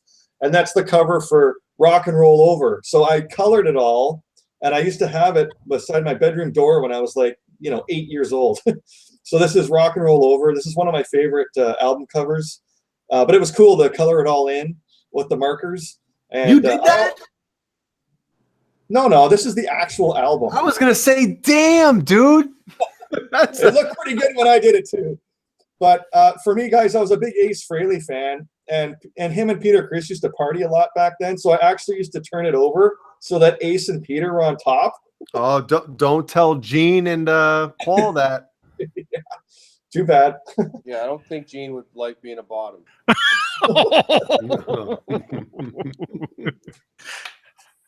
Well, you know. Yeah. it'd be, For the right price? Yeah. it'd be like this.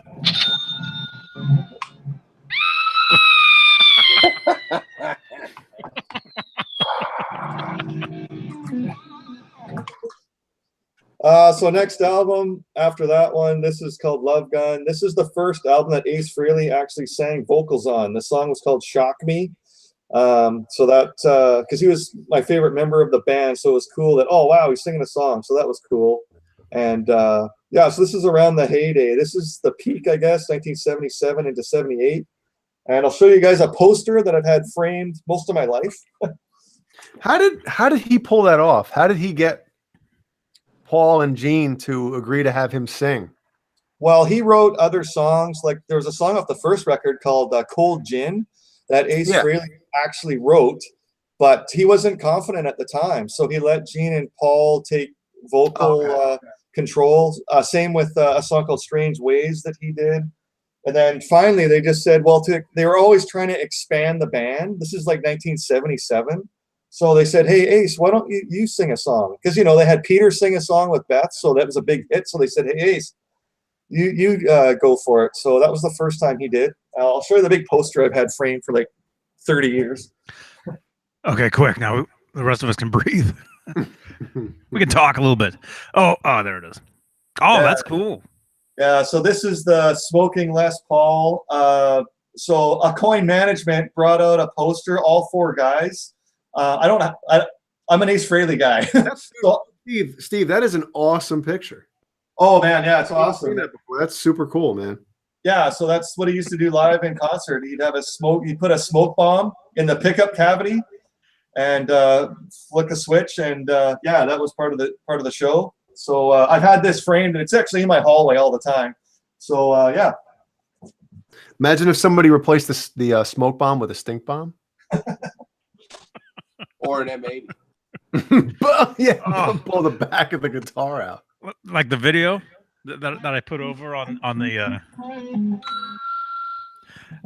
guy that lit that what was that? A can of Hairspray? is it hairspray? Oh, wait, yeah. Where is that? Where is it? It's in Johnny Beane TV Live. I think so. Yeah. Yeah, and just to let you guys know, anytime we talk about something here, you know, on the shows, over on the Discord, if it's something we talk about here, I'll put it in the room that says Johnny Beane TV Live. Man, I miss so much stuff. I haven't been in the Discord since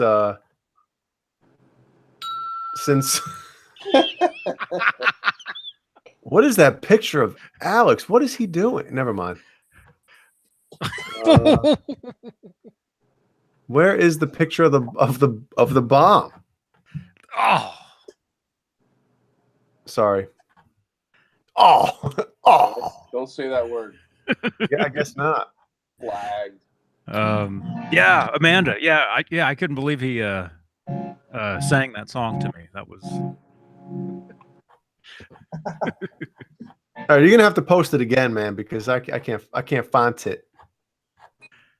Actually, Explosion no. 2? Is that it?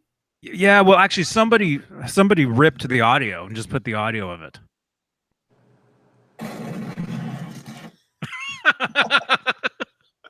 The best. Hold on, everybody in here. Everybody in here. If you go back to last Friday's video, okay, and I think I timestamped it when the boom happened. Okay, watch it at full speed, and then go to the options. Watch it at 75% speed, and then if we really want to laugh your ass off, watch it at 50% speed, and the reaction of Steve and Johnny is priceless. The laughing, everything. It's It's money in the bank right there. Yeah.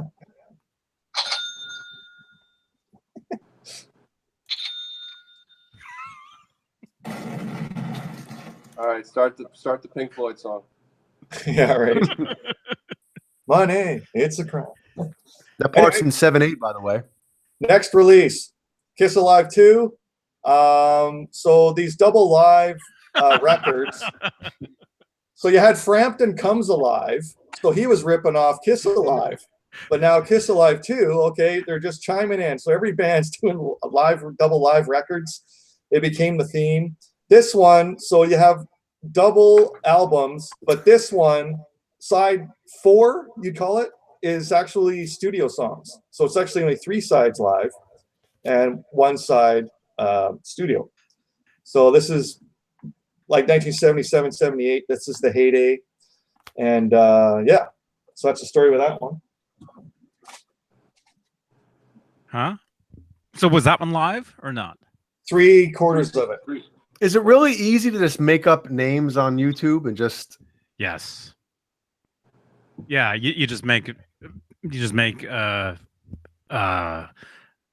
emails. You just make Gmails or Google accounts, and you get an email, and you get a YouTube, you get everything in one. People actually go to that like extent just to make a name to join a chat room. I don't get it. I really don't get it, man. Like Yeah. there's grown men on this planet that will go to that extent to make a stupid name or make an email address just to chat, just to join a chat. I just don't get it, man. I really don't. You know, I don't understand. So next up, guys, is the solo albums came out. Yeah. Who's that? Is that Paul? This is Ace Frehley, and all the solo albums came out, and they overshipped. They didn't sell as well as they should have, because this is the only good one. Was Ace Frehley's. It has a song New York Groove on it. There's great songs called Rip It Out and Ozone, and yeah. Speaking of Nasdol, Rip It Out, Ozone. And my favorite song on this is called Snowblind. So yeah, this was a huge influence on me, this record. Yeah. Smell blind. Yeah. And we're getting, that's like 1978. So then the return of Kiss back to us. Were they going to break up? No, they came out with Dynasty. So that had the disco stuff. I Was Made for Loving You. This is when they started chasing. This is when they started chasing the trends. Disco's hot. You got Rod Stewart and Donna Summer and all these people. So hey, let's do I Was Made for Loving You. Yeah, that was a Desmond Child. Yeah. Desmond Child co-wrote that, and I Was Made for Loving You. That was featured in the Brooke Shields movie. What is it? The Blue Lagoon? No. Oh. You know what? You know what's funny about that is like most Kiss fans hate that song, right, Steve? Yes, they do, but it's one of their biggest hits. It's their biggest hit. Yeah. If you look at if you go on Spotify, right, it has like the total plays of each of their top songs. Yeah. Okay? Yeah. Mm-hmm. Now, I don't know, you guys might be able to see this. Look at these numbers, okay? Hold on. And those are just Spotify numbers? That's just Spotify. Look at number 1. And look at the difference. Wow. Yeah. No, you know what it is? You know what it double. is, guys? Yeah, it's like Def Leppard, where if you cross over to the female audience, then it's double time. And that's exactly what that proves again, because like I knew girls that loved that song, I Was Made for Loving You. They dug it. But wasn't it Def Leppard that said, like, once we looked out in the audience and it was like 50-50, we knew we had made it, right? Oh yeah. Well, that's what they were. Like I described Def Leppard as like half AC/DC and half like Queen. And then that's what they were, because it crossed over. Yeah, it was weird. Yeah. But also, Steve.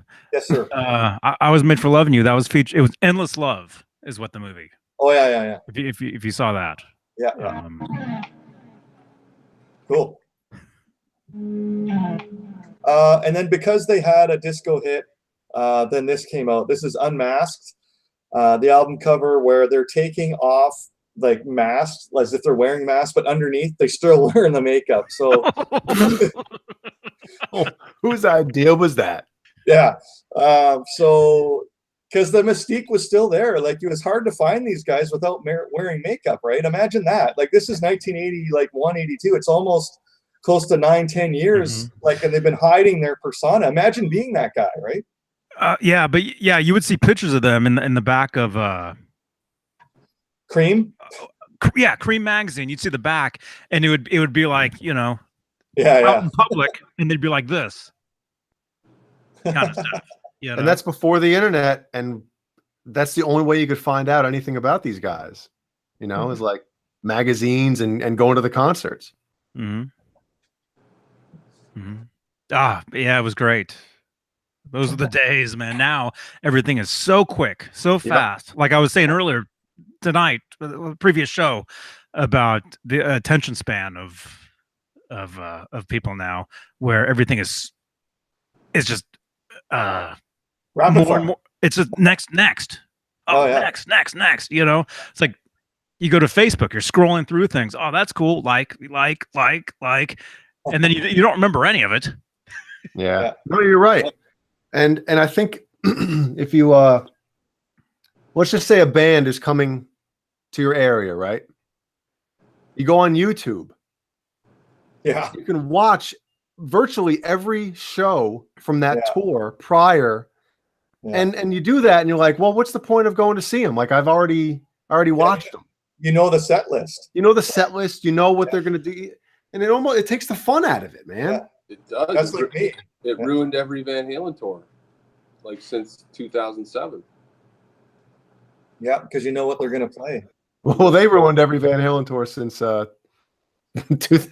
Never mind, since 1996. So, so guys, next on the list here is an album called The Elder. It was kind of an experimental album, like 1981.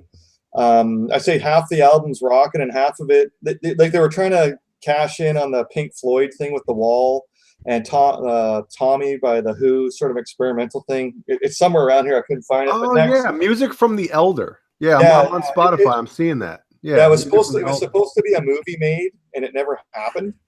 Yeah. Wait, KISS was trying to cash in? Yeah. Always following the trends they were at that time. And then the next. Wait. Do you have The Elder? It's around here somewhere. It's a brown door in Paul Stanley's hand. Well, that's here it is. Yep. Yeah. Okay, I was going to ask you if you knew whose hand that was. Yeah, it's Paul Stanley's. There's a song on there called "I" that's cool. One called Mr. Blackwell. There's an instrumental called "Escape from the Island" that's pretty cool. The Ace Frehley stuff is what I liked, right? But this album was next, "Creatures of the Night." It didn't sell very well at the time, but this is for KISS fans. Like one of their real favorite records now is this record. It's pretty cool looking cover with the eyes sort of glowing.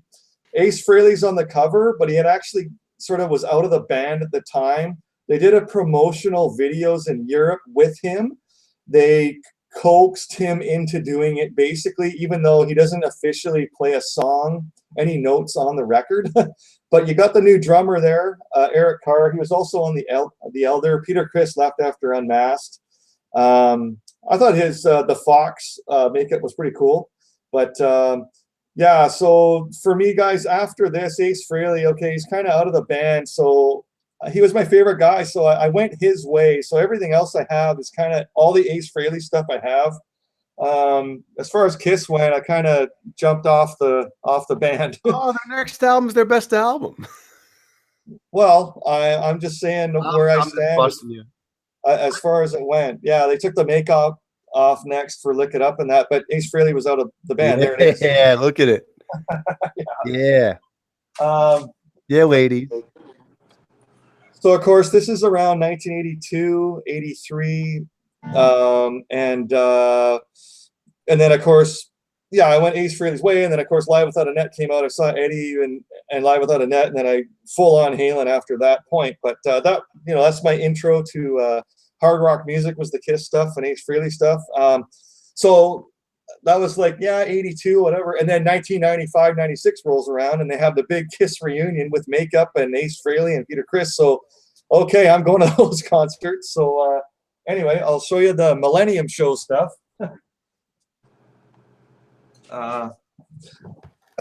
So this cup here, this is Ace Frehley's beer cup. Where was I Millennium Night? December 31st, 1999. I was at a KISS concert in Vancouver. I was in the 8th row right in front of Ace Frehley, and it still has marks up here, his lipstick on the straw. Oh, God. This is his. Yeah. If you want to talk nerd Halen, this is nerd Frehley right here. Oh, my God. Hey, at least that says Ace, and at least that's lipstick. Yeah. So he drank this, threw it out in the crowd, and you know when you reach up, like I might grab it. I actually, right in my hand, through a swarm of people, it ended up in, and I got it. This is Ace Frehley's beer cup. It's still round. That's amazing. I know. I'm surprised it's not crushed. No, A swarm of nerds. Yeah, this is Ace Other Frehley's. guys. So this is Ace Frehley's beer cup from the Millennium Show. That's pretty cool. I think. So did you write that on there? No, this is his cup. This is how it was. I grabbed this out of the air, man. It's taped. The straw's taped to it. Yeah. Oh, because it was like on a stage. Like Yeah, it was on stage, he was drinking out of that. Yeah. The Millennium Show, December 31st, 1999 in Vancouver. I was at the concert, 8th row, and he threw his beer cup out after he drank out of it, and I caught it. Better than getting a hockey player's cup, you know? Yeah, right. Well, speaking of Millennium Night or whatever, I do remember where I was. I was at sister's punk rock friend's apartment watching Dick Clark or whatever, and Sting was on there singing with that small guy again. That same song that I walked out of. Desert Rose. Okay, Johnny. It's a good song. So Johnny, at the KISS concert that night, like on the video, they went to Dick Clark at that time. Richard like, Clark? At 9 o'clock, yeah, Pacific, of course. No, I said Richard Clark. Richard Clark. I understand that. Yeah, but he's talking. Jay, I understand that, but I'm talking. I've got 14 more KISS albums to show you guys. Oh my No, he's done. Ace Frehley was out, and that was it, man. No. Then I have all the 10 Ace Frehley albums here, but I'm not going to show them. Bruce Kulick came in. Oh, gosh. Uh-huh. Actually, I was talking to him. Oh, yeah. Yeah, he wanted to know about that guitar, and the second I said the guy that had it sold it a few years back, and he's trying to find out, where it is, he wrote back. Hold on, let me find it. He responded with, so many people. He responded with figures, and that was it. I said, I'm trying to find out. He goes, where is it now? And I said, I'm trying to find out. I said who the original owner was.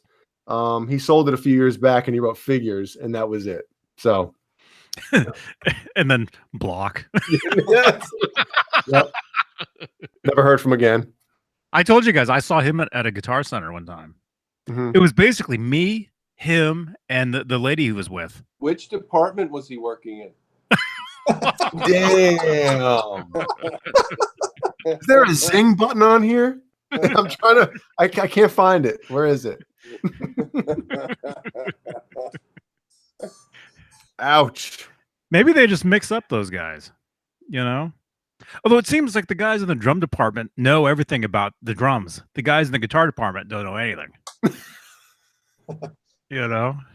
But no, I was at a Guitar Center one time up in Concord, California, and there was nobody in there, and it was me. I was walking around and I saw this guy. I'm thinking that looks like that guy from KISS, And then I Googled, and it said that Grand Funk Railroad, which was a band that he was playing in at the time, had just played up in Sacramento. So you walk over with your phone. Is this you? Well, I didn't bother him. I left him alone. But I see him at NAMM though all the time. Like I walk past him, and a lot of those guys, Rudy Sarzo, a lot of those guys, you just walk past them, you just say hi, and don't bother them or whatever. But no, what I was going to say though, you guys are talking about Bruce Kulick jumping into the band at the time.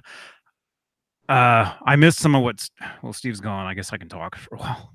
Well, he's PO'd because he was about to show another CD. I heard Bruce Kulick's brother actually played guitar on that record. Did Steve tell you that?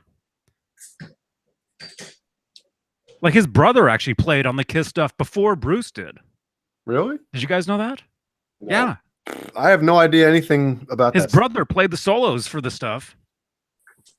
And then Bruce had to learn them? Something like that, yeah. Is that true, Steve? Yeah, so what happened was Ace Frehley. Let's get the real dirt. Yeah. So Ace Frehley and Peter Criss were massive partiers, right? So sometimes Ace would show up or wouldn't show up to the studio. Like this is back on like Destroyer 1976 with Detroit Rock City and Beth and all that stuff, but Ace wouldn't show up for solo spots. So like you guys would know, like when you're in a studio, you're on a time clock. We got to get these solos done. So yeah, okay, that's it. I'm fed up. The producer says, give me a guitar player, Bob Kulick, bring him in. And there's a few solos where he plays them, and then Bob Ace, Smith. Ace comes into the studio and goes, hey, wait a minute, man, I didn't play that. And I mean, I can tell when I listen to them, right? Because I know every note he's ever played, right? So, yeah, there's some of the songs that he's not even on. So, yeah. Wow. Well, I know there's that one interview where it's Ace and Gene Simmons sitting there. I don't know when it's from. I'm not a big KISS guy, but Ace is just goofing off, laughing, joking, and Gene is sitting there pissed. Yeah, it's yeah. Anybody out there in the chat? It's called the Tom Schneider Show around probably Dynasty 1979-ish. The Tom Schneider Show. Look it up, and there's all four of them sitting there, and Ace Frehley is totally drunk, and Gene Simmons is sitting there like totally miserable, right? And Ace and Peter are laughing their heads off, and it's hilarious to see. Like it's a big goof, and Gene is pissed. Tom Schneider. I mean, that was a great show. I used to watch this show. It was on like, I think in the 90s, he came on after Letterman or something like later. You know what he'd always say? He goes, "Okay, everybody, before we start the show, make sure you get your color teeny out." That means your cocktail. Yeah, that's where that came from. Yeah. Everyone's mentioning that in the chat right now. Yeah. Guitar Guru Network, Dave R, Guitar Hack. Yep. Yeah, and just so you guys know, I do have these are all the Kissology DVDs. There's 3 of them. Here's the first volume.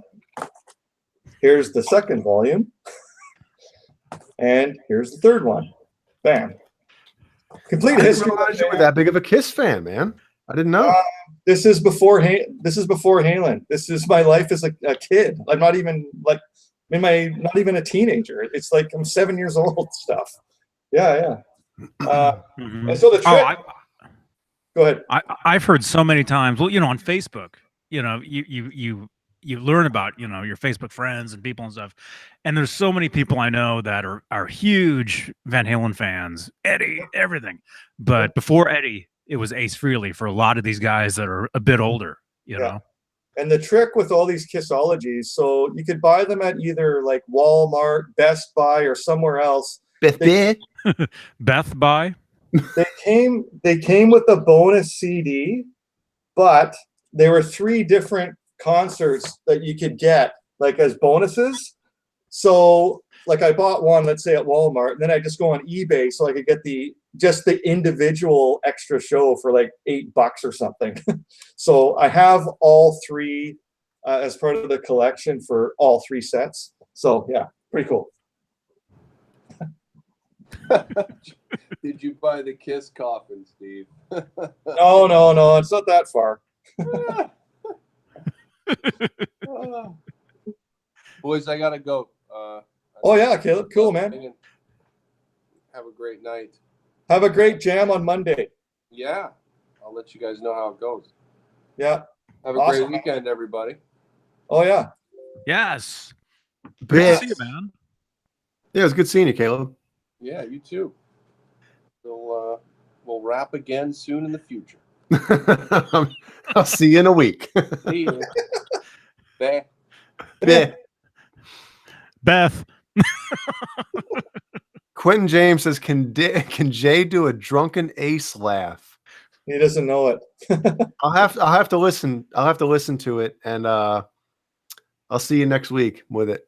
I'll do it. Yeah. Just watch the Tom Schneider episode, Jay, and you'll get it. Yeah. I remember watching it. I remember thinking, like, the fact, just look at Gene's face the whole time, and he is just like, yeah, I can't wait to get off this set. So, yeah. Oh. So you guys know how like Gene Simmons operates. It's all about money and that. He actually had his own magazine for a while called Gene Simmons' Tongue, early 2000s. There was there's 5 issues. Here's issue number 1, premiere issue with Hugh Hefner and some of his blonde wives. Wait a minute. What kind of magazine is this? No. Gene Simmons. It's just like I don't know, what do you call it? It'd be he's just interviewing famous people. There's Can like you open that? Are the pages No, stuck no. together? There's an interview with Fred. There's an interview with Fred Durst. There's an interview with Bill Maher. Oh, I thought you were gonna say Fred Savage. Tommy Lee. That's the first one. An interview with Fred Rogers. Yeah. Here's issue 2 with that's the girlfriend of Eric Carr from KISS who passed away. Carrie Stevens is her name, I think. Here's one with Jack Nicholson, issue number 3. Yep. What's the centerfold in that one? Yeah, right. Here's Snoop Dogg. We got Snoop Dogg on this one. And the last issue, Jenna Jameson. So I think at this time that movie or show Family Jewels probably started after this because there wasn't enough money in this. So let's start up the Family Jewels. Have you seen her recently or in the last couple of years? She doesn't even look anything like she used to, and it's disgusting. Yeah. Hey, where did our friend Jared get this idea from? This angle. Sorry, Jared. I had to call you out on that.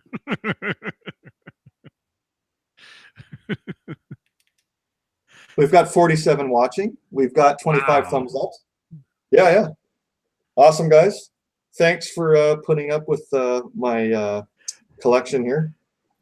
Yeah. Oh, I got one more thing. I want to show. Oh, dude, I'm all about the KISS collection, man. I want to see this stuff. This is a cool stand-up, very rare stand-up that I have from like, 78. It's Ace in a very rare costume that you don't see him often in, is this silver spacesuit. And it's got this circular stand-up thing, this piece of cardboard. Yeah, it sort of rips off the side and you curl it so that it can sort of stand on a table. It's kind of a tabletop. Well, it's a stand-up. Yeah. It's a bit of a rare item, this one that I have. Yeah. It's in like mint condition too, man. Look at that thing. Is that old? Yes, sir. I have a whole box of stuff here I haven't even shown you yet. Oh, man. We're going to be on till 7 a.m. tonight or this morning, boys. Yeah.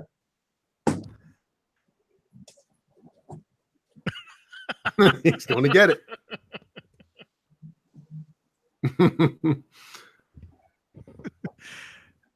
So you guys know I have a photo album of all the Johnny has them, the KISS cards from like the 70s. So I got a photo album of like all the original ones, but this is the set. So you could get when they reunited. This is the Ace Frehley box that you could get when they reunited. So I had to get the Ace Frehley one. They had one of all the band or individual members because they're going to cash in, right? It's Gene Simmons. They're going to find any angle to make money. So I got, hey now. anyway, I thought, and before I saw that, I thought they made everything. oh, Wow, is that Tops? That's not Tops though, is it? wait.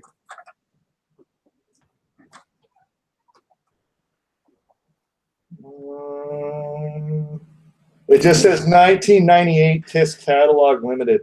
Okay, so it's their own brand of cards then.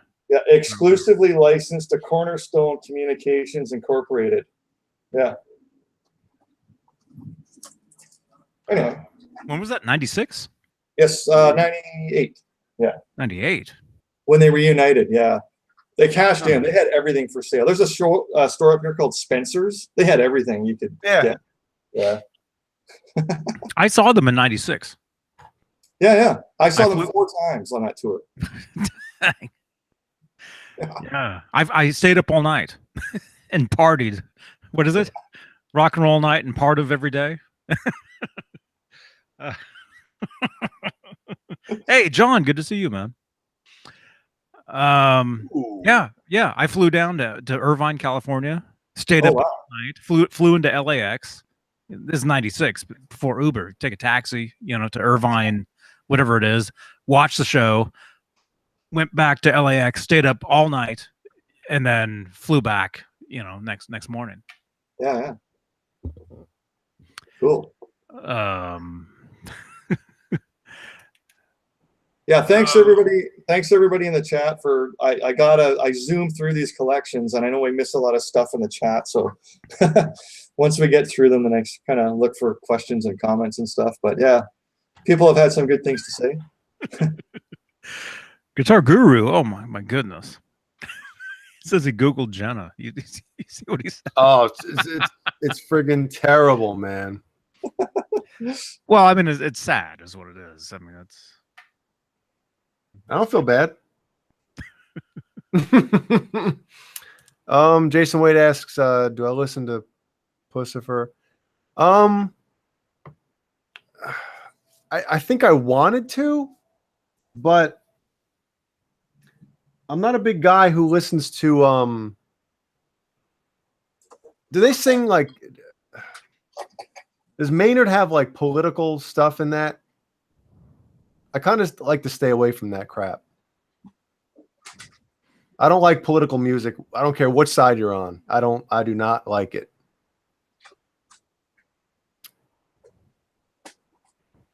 And if it doesn't, I apologize. I will go listen to it then. But part of me thinks that I remember like, oh, Maynard from Tool, his new band, all this stuff. And then I remember reading some interviews or something, and I'm like, oh, I can't do that crap.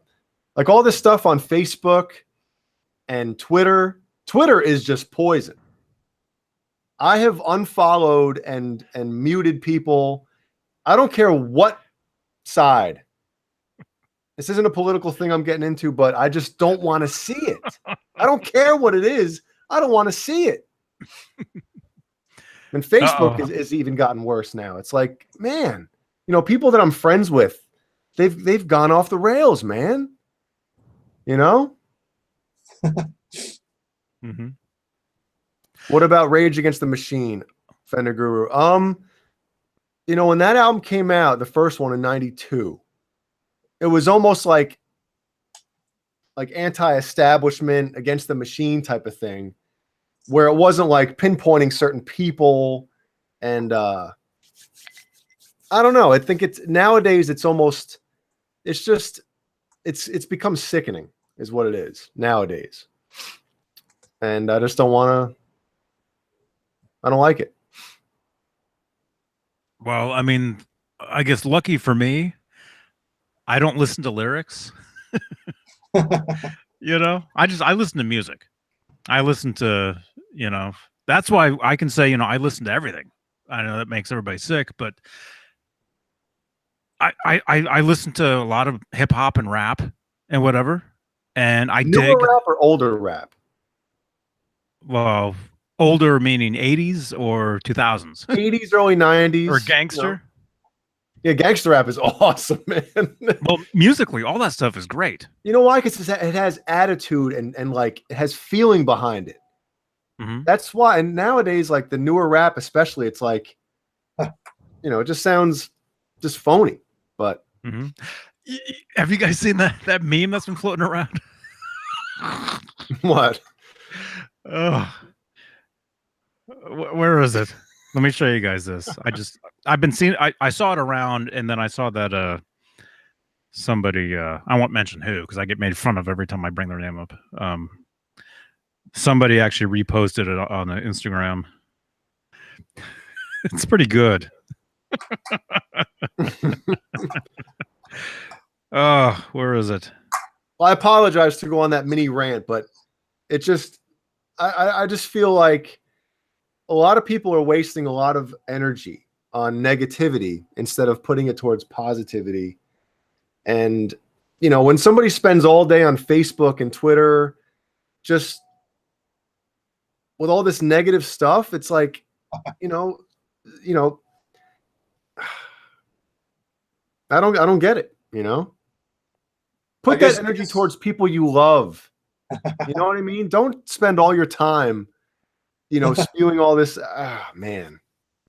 I guess, Jay, for me, like musically, even when I see like, okay, you pick an artist name, it could be even like a Shania Twain or someone, when they're up there singing and there's the back music and I don't see the band, I don't care, name any artist that does that.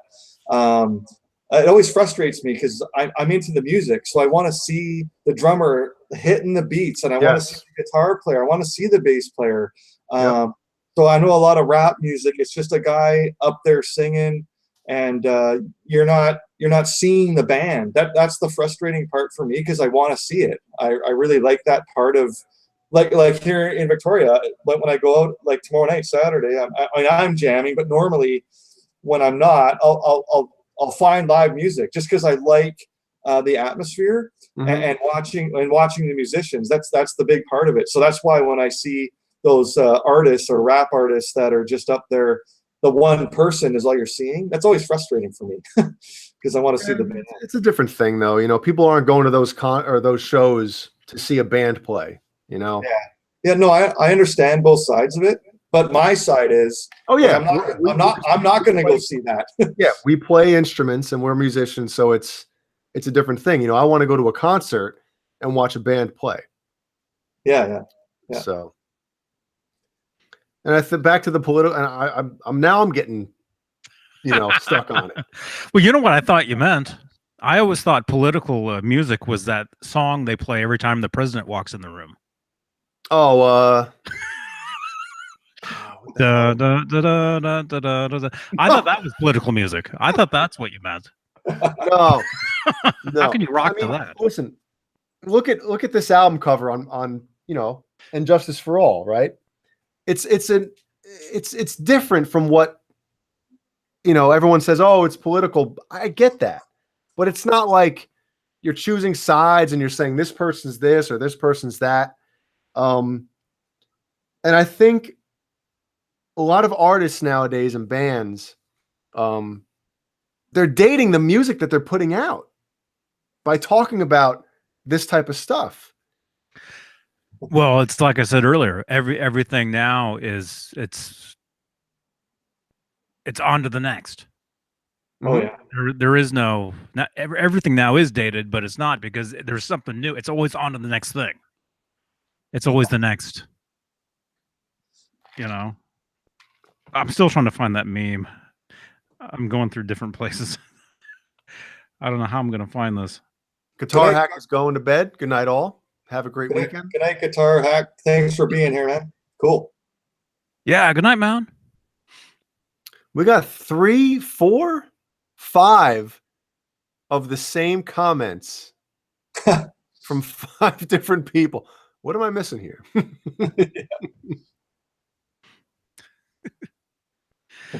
I can't find it. If you know the meme I'm talking about, go ahead and go post it in the Discord. It's the one that says, what is it? It's like it has a picture of the same guy and he's got drawing all over his face. and it's something like 1990s. Yeah, it has like him passed out. Yeah, yes. And his friend's drawing on his face. Oh, it's like 1990s prank, and then 2018 rapper, and it's Yes. the same picture. Yes, it's the same picture. You're right, man. Oh, "Hail to the Chief" is the song that's played when the president walks out. Okay, I apologize. I didn't know the name of it, but I know when Johnny said it. Yeah. I don't know. That song doesn't do anything for me. No.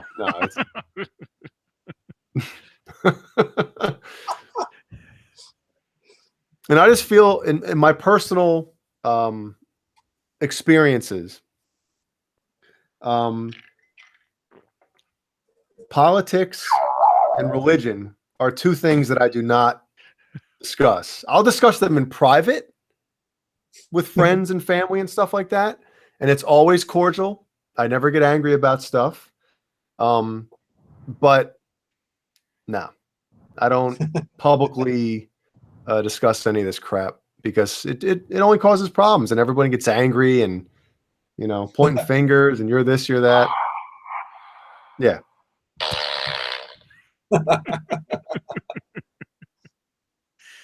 Yeah, some stuff you don't. I mean, unless you want to talk about that, then it's nonstop. But you can never get out of it.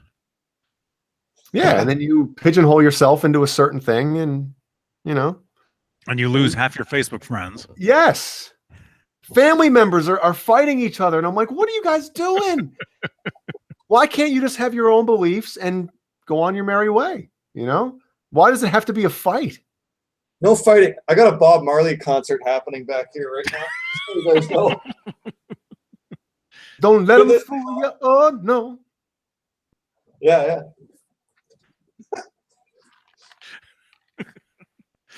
Yeah, break it up, you guys. Yeah.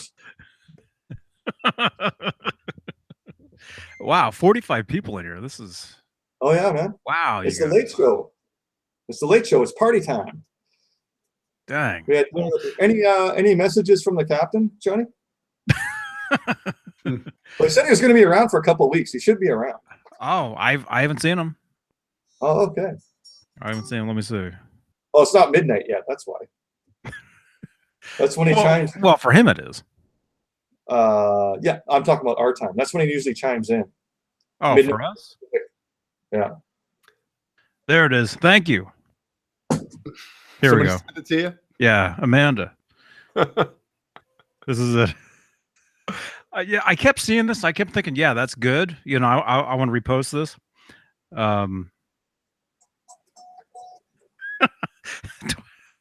20. Oh, so it's like a year. On this one, it's like a year later. 2017 prank, 2018 rapper, and it's the same, the same picture.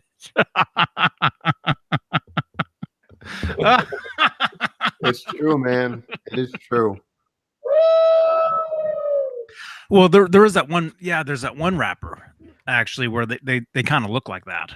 Tekashi 6ix9ine or something like that. And they were in the news. They were in a car, got beat up. Got beat up or something. Yeah. How can you not get beat up with a face like that?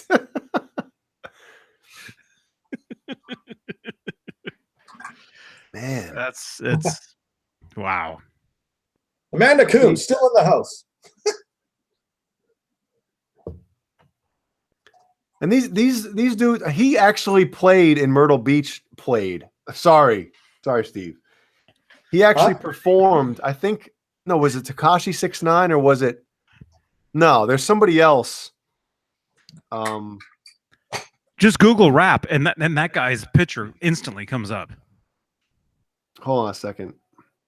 Somebody else whose rap name is kind of like a drug. What the hell is it? Crap. Little Pill. Little Pill. Oh my god, that'll be next. Hey, look, this kind of ties into like rap and Van Halen.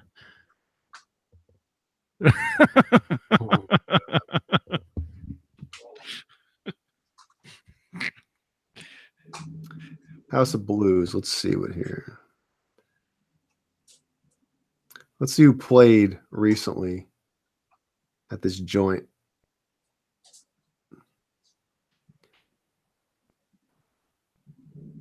I should join a tribute band because it's not like every band that plays nowadays at the House of Blues in Myrtle Beach. It's a tribute band. Yeah. Yeah. Well, hey, get Nerd Halen over there. Well, they can stay at my house. That'd be fun. Oh, me and Caleb would have a ball. Kidding me? You guys be trying on those leggings. I got two pairs, Jeannie's pair and then the pair that her friend tried on and ripped them.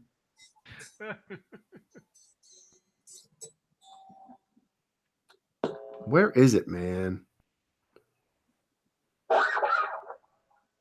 Steve, have you A-B'd those two different amps yet or no? Yes.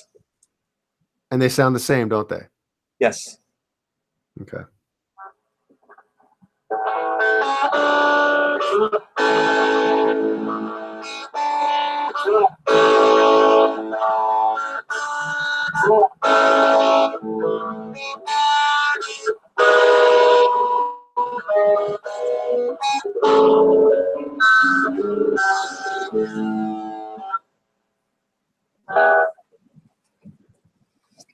On the original showing on MTV, during that part when he's playing 316,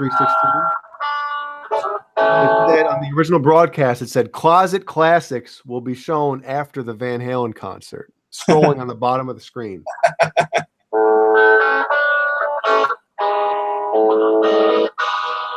Where is it? I apologize, everybody. Not that you're waiting for me, but...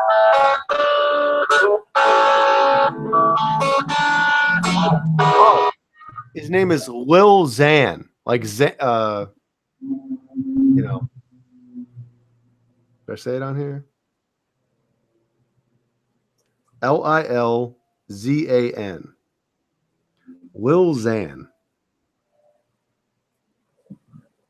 Yeah. Oh, he's playing in October down here. And he sounds like he's drugged up when he's rapping. And that's real, like people think that's music? Yes, Xanax, exactly, Dave. I mean, it's embarrassing is what these record companies are putting out these days. You know? It really is embarrassing. Record companies.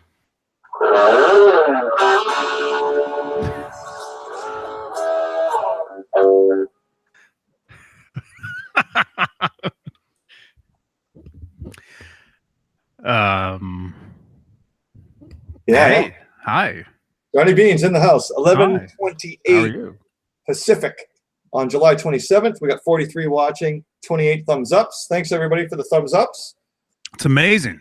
Yeah, 43 viewers at this time of night. Thank you, It's the everybody. late show, man.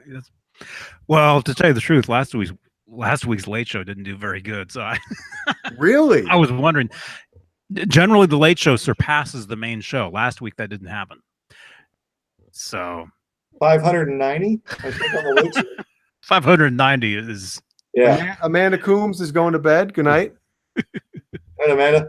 Good to see you on here tonight. She has to work Yeah. tomorrow.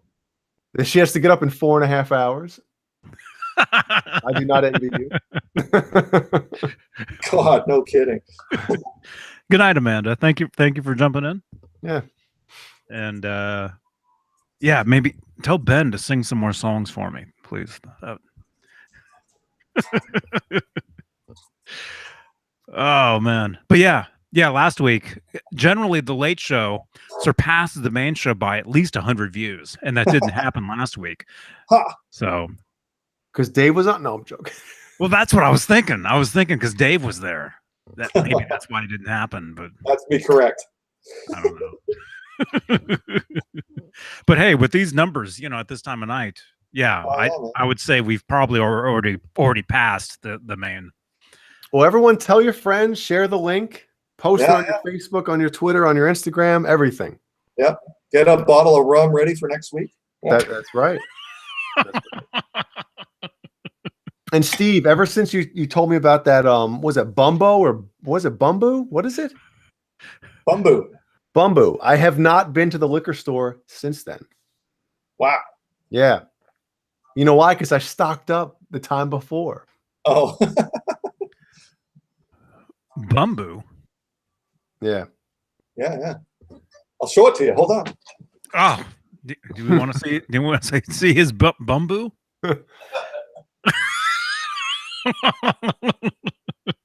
Man, we got a couple Dave haters in here, huh? It's fine. You mean besides me? Oh, sorry. Zing. Well, like I said, he ripped on me earlier, so I'll, Yeah. How? I don't remember that. This is the Bumbu rum bottle. This is a new rum I've discovered. It's very yummy. It's like candy. It goes down. You don't even need mix, but I do. Was that one gulp right there? Yeah, right. Yeah. I heard that's iced tea in the bottle. No. No. This is new rum that I found. I used to be Clash, baby. Yeah, like used to be like Captain Morgan's. Then I moved on to Sailor Jerry's, and now it's all about this guy here, the Bumbu, man. That's cool. Well, Jay, speaking of the Clash, did you guys ever see that documentary on them? No. It's really good.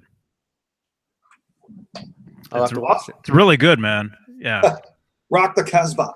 Mm-hmm. What was it? Was it Rock the Casbah? That's the one with the sound of the video with the jet planes and stuff. Yes. Yeah. I'm thinking the drummer didn't play on that song, the drummer in the band, kind of like we were saying about the Kulicks and whatever. Yeah. And somebody else filled in for the drums, and the drummer never got anything for that song or something. Huh. It's in that documentary. Wow. Definitely check it out. Well, when you're a big time producer, I mean, if you're in the studio with a band, I've heard it over time and time again. And let's just say there's a drummer or a bass player or whatever that isn't playing their parts well enough, good enough. Good enough. It sounds like they're not even human. The bass player and the drummer. Well, in my opinion, a drummer can make or break a band. But the thing is, because there's so many of them. But there's so many of them, but there's never enough of them. No. There's so many drummers, but there's not enough good ones. Enough good ones. Yes. And yes. Man, I wish. I wish I would have stuck to drum lessons, you guys. I took drum lessons for like a minute, and then next thing you know, I was on a plane to Desmond Child's house. So I didn't stick with it. But man. Yeah, that's like me, Johnny. It's retarded. Like I play guitar. And you can't say that, but no. Like, and then you can say anything else, but you can't say that. Well, he said it. Yeah. And then I'm always locked into the drums. I love the sound of it, especially when I'm jamming. I stand right in front of the drums, and I just love. That sounds painful, man. No. I love the sound. I love the groove of it all. Same thing. Like if I was picking another instrument, I'd be playing drums for sure. Mm-hmm. Well, it's funny you guys say this because I wanted to mention on earlier show. Speaking of guitar players, right? There's a lot of especially nowadays. There's a lot of these guitar players that are putting out solo records, right? It's not just like Steve Vai and Joe Satch and stuff like that. There's a lot of these guitar. I'm not going to name any names because I don't want to, do this. But nowadays, everyone can program their own drums, Superior Drummer and all this stuff. But a lot of these guitar players that, do their own solo records, they don't think like drummers. So when I hear a solo guitar record and I hear these drums and they sound totally fake, totally triggered, and they're doing a drum fill, and they're hitting a snare drum, a rack tom, and a cymbal at the same time. I'm just like, it's the same. It's all placed on top of each other, right? dude, I mean, I understand you want to put it out. You want to do the whole thing yourself. Oh, I did the whole thing myself. You know what? Get somebody, either get a real drummer, Dude, or what? That's my biggest problem with my own original music is programming drums. Well, I mean, I do need a real drummer. I mean, that's, but yeah, that's the biggest problem I'm having is because I have, actually, I can show you. I can show you exactly what I have. Zip. Is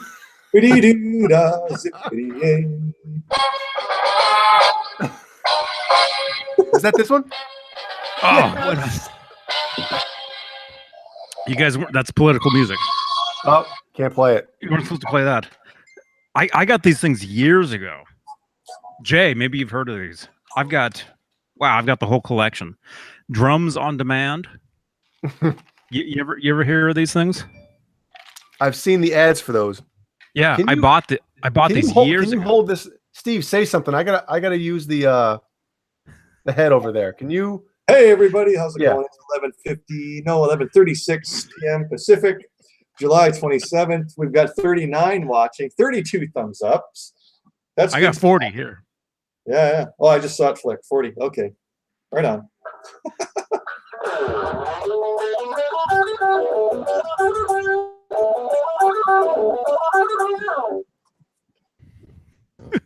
I'll wait till he comes back, but what? Yeah. Where's more of the KISS collection? Oh, well, I have a stack of Ace Frehley albums, about 10 of them from the last 20-something years. Do you have his last one? Yeah. You have a friend of mine actually worked on his last record. Oh, really? Yeah, he actually recorded it at his studio. Really? Actually. Yeah. Cool. And I have a ticket stub on my fridge from the last tour. The show was on a Saturday, and it was about Thursday night. I felt like I always get sort of a rough throat, and then I know that the flu's coming on. And yeah, Friday morning, woke up, could barely, I didn't go to work. And then that night, I'm like, I got to get out of here and get down to Seattle for the Ace Frehley concert. And I said, I have to mentally picture myself getting on the ferry and driving down there. It's not happening. So I actually have a ticket for the show I never went to because I got sick right at the wrong time. And that drives me crazy right there. That sickness thing, because I don't get sick often.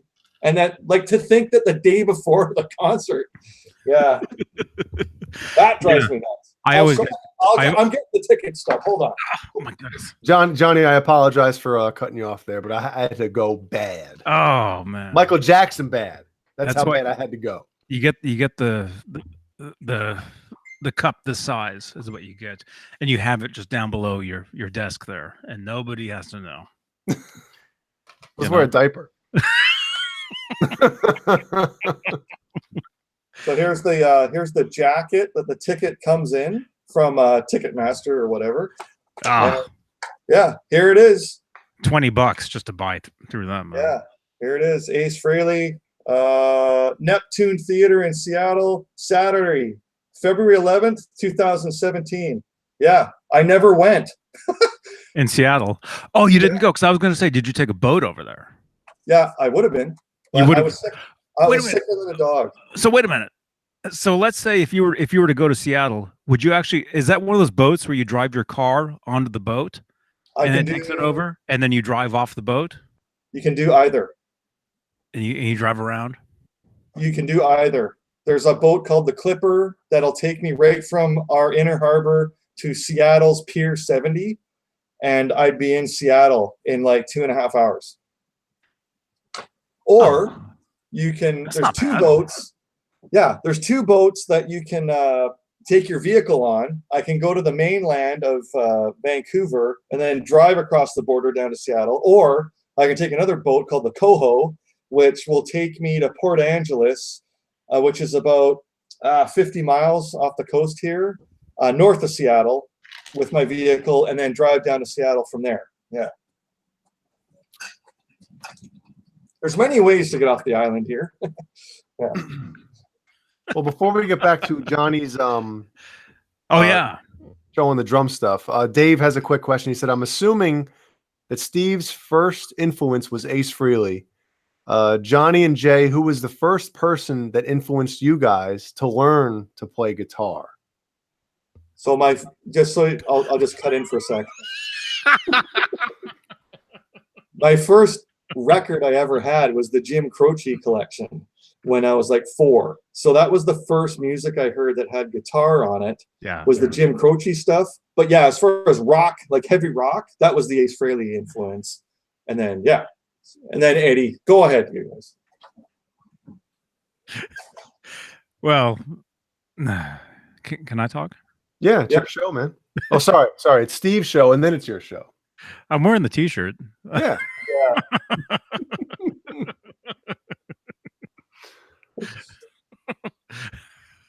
Steve Andersen.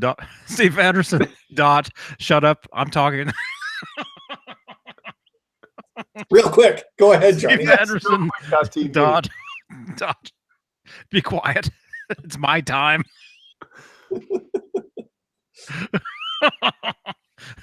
Steve Andersen. Nesdal sleeping. Nez diarrhea. Well, speaking of Jim Croce, yeah, my mom had that record. So when I was a very, very small baby,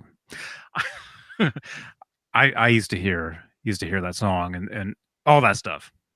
Yeah. You know. But as far what? Huh? Who what was the question? Oh, I gotta find it. This chat's cruising, man. Johnny, there it is. Dave R. Who was the very first person that influenced you guys to learn to play guitar?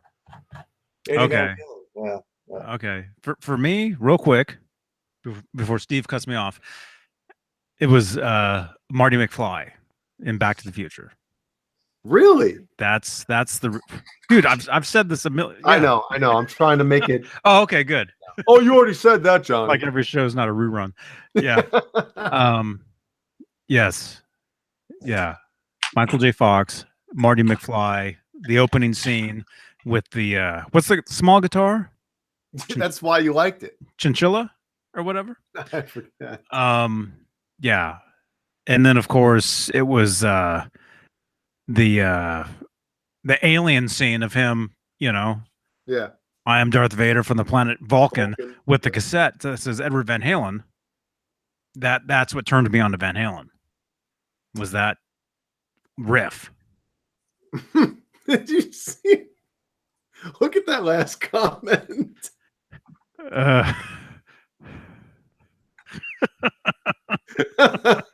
That's actually pretty damn funny. I thought it was going to say time in a instead of a bottle. Don't mess around with brisket. Oh. Good thing I didn't ban him before. No, there's no more banning. No banning. Okay. We don't ban people here. Well, I would say that obviously Eddie Van Halen and Steve Vai made me want to play guitar. In the beginning? Like when you first picked it up? No. Before I ever actually... there's a difference between like hearing something, oh, I want to do that. And then hearing something and saying, I want to do that. You know what I mean? Yeah. There's like, yeah, that sounds cool. Like I'd like to do that, you know? Yeah. But, and I've said this before on the show, Larry Mitchell, when I first heard this album, his solo record, this made me ask my parents on my 15th birthday for a guitar. So I always wanted to play guitar before that, you know, hearing Eddie Van Halen. And when my brother brought home Passion and Warfare from Steve Vai on CD. I was like, wow, you know, that's awesome.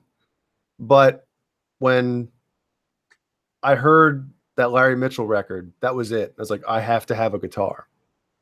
So. Wow. Mm-hmm. Yeah. It's crazy. It's crazy, huh? You end up meeting these guys, you know, on the internet, talking to each other, and there's Larry Mitchell, you know, sitting there with these guys, you know. Yeah. Yeah. Look at that. Yeah. Speaking of albums the guitar player didn't actually play on. Wow. Yeah. You're on one of those. I spent $8 shipping to get this from the UK, and my friend's not even on it. Bob Kulick played on that. Wait, does that have No, it doesn't. it doesn't, so I'm not even on that. No. Just my picture and my name's on it, but I didn't actually play on that. Yeah. But I you don't did on even, the I don't record. even I have think one of those. on vinyl, you did though. Yeah, I've got the vinyl version of it, and the song I did play on is on the vinyl. Yeah. Basically, what happened, you guys, real quickly, that's a band called the Mayfire, and I played guitar in that band actually exactly 10 years ago when I was in my 20s. And basically, the band was put out a trilogy of EPs, and that CD Steve held up was the last in the trilogy. There's, well, obviously 3. Yeah, that one's called The List. I'm thinking. Let's see that. Let me present. Let's see the back of that. You're hanging out at a pub, it looks like. Yeah, that's a bar in the Mission Where are you? district of San Francisco. I'm the one second to the right. You're like, hey, can I play on this record? No, you're not on this one. You didn't make the list. Yeah, and that's me laying on the bed right there in the middle. Yeah, that was a fun day. Yeah, it was all day long photo shoot was all day long, you guys. And a cool thing about that album, and actually the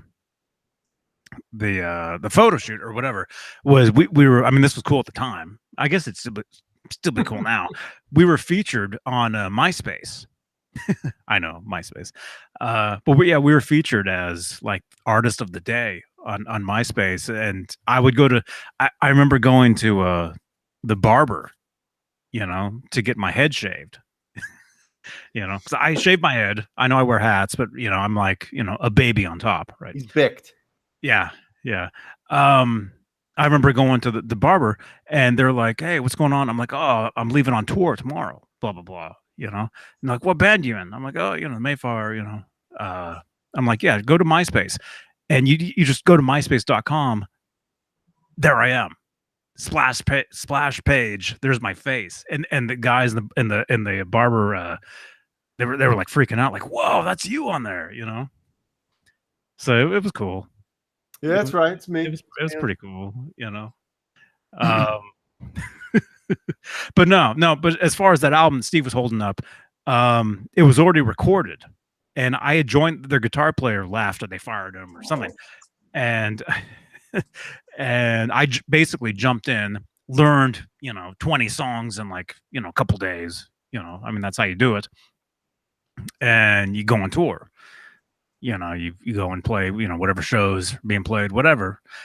And when that album came out, they're like, we're gonna, you know, put you on the cover and everything. And but we ended up doing an extra song for the vinyl release of that, and I'm on that.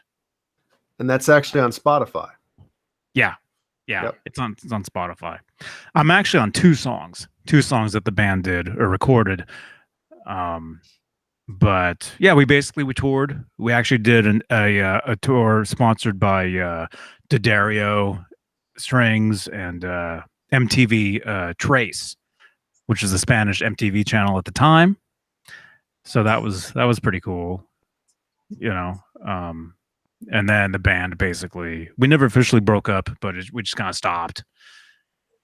And So they have there's 2 records on Spotify. The List, obviously, and then Right and Wrong. Is that before or after? Right and Wrong is before the list. Okay. Because they both say 2012 on here, but that's probably when they were uploaded to Spotify. Yeah. No, the band ended in 2009.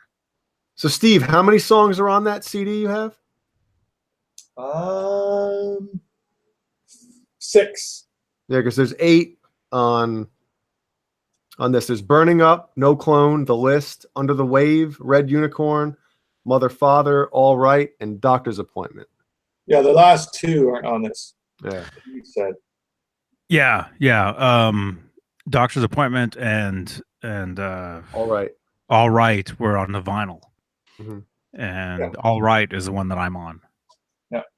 Yeah. Although I knew I had to play all the songs, so I played them, live.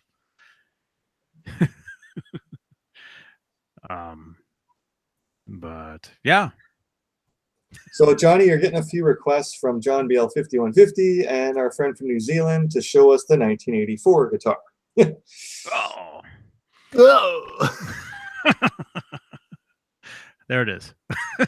Okay. All right. Hang on. Let me. He's got no pants on, so he has to. I know. I need to get the Johnny's Beans underwear.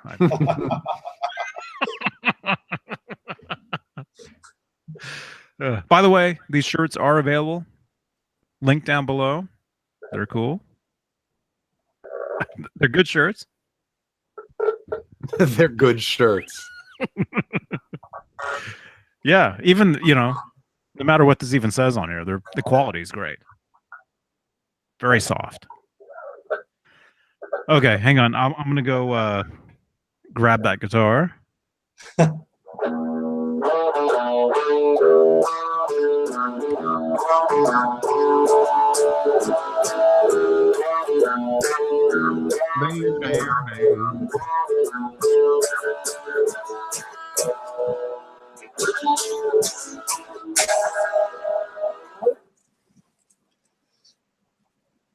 What's happening, Jay? Not much, man. Just looking up some video game news here. Uh-oh. Something new coming out? On the old Xbox. Ah, yes. I haven't upgraded yet. I still have the Xbox 360. That's all right. No, but now they get to the point where they're not releasing the games on 360 anymore. Yep. And I haven't been playing many games lately either. I've been playing guitar, and I feel like if I play video games a lot, I don't do anything else. So. Yeah.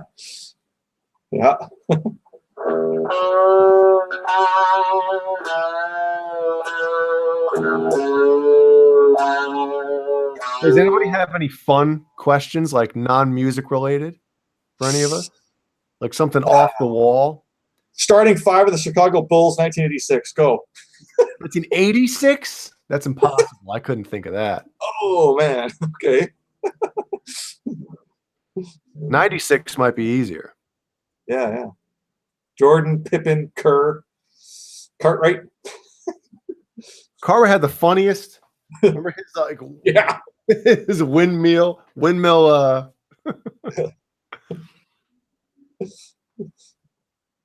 play J game wise? Dave R asks. Oh crap.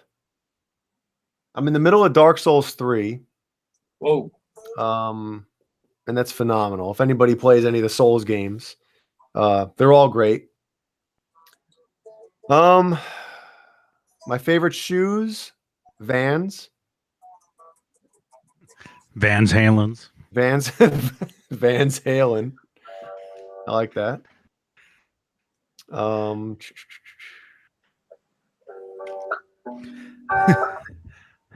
Wait a minute.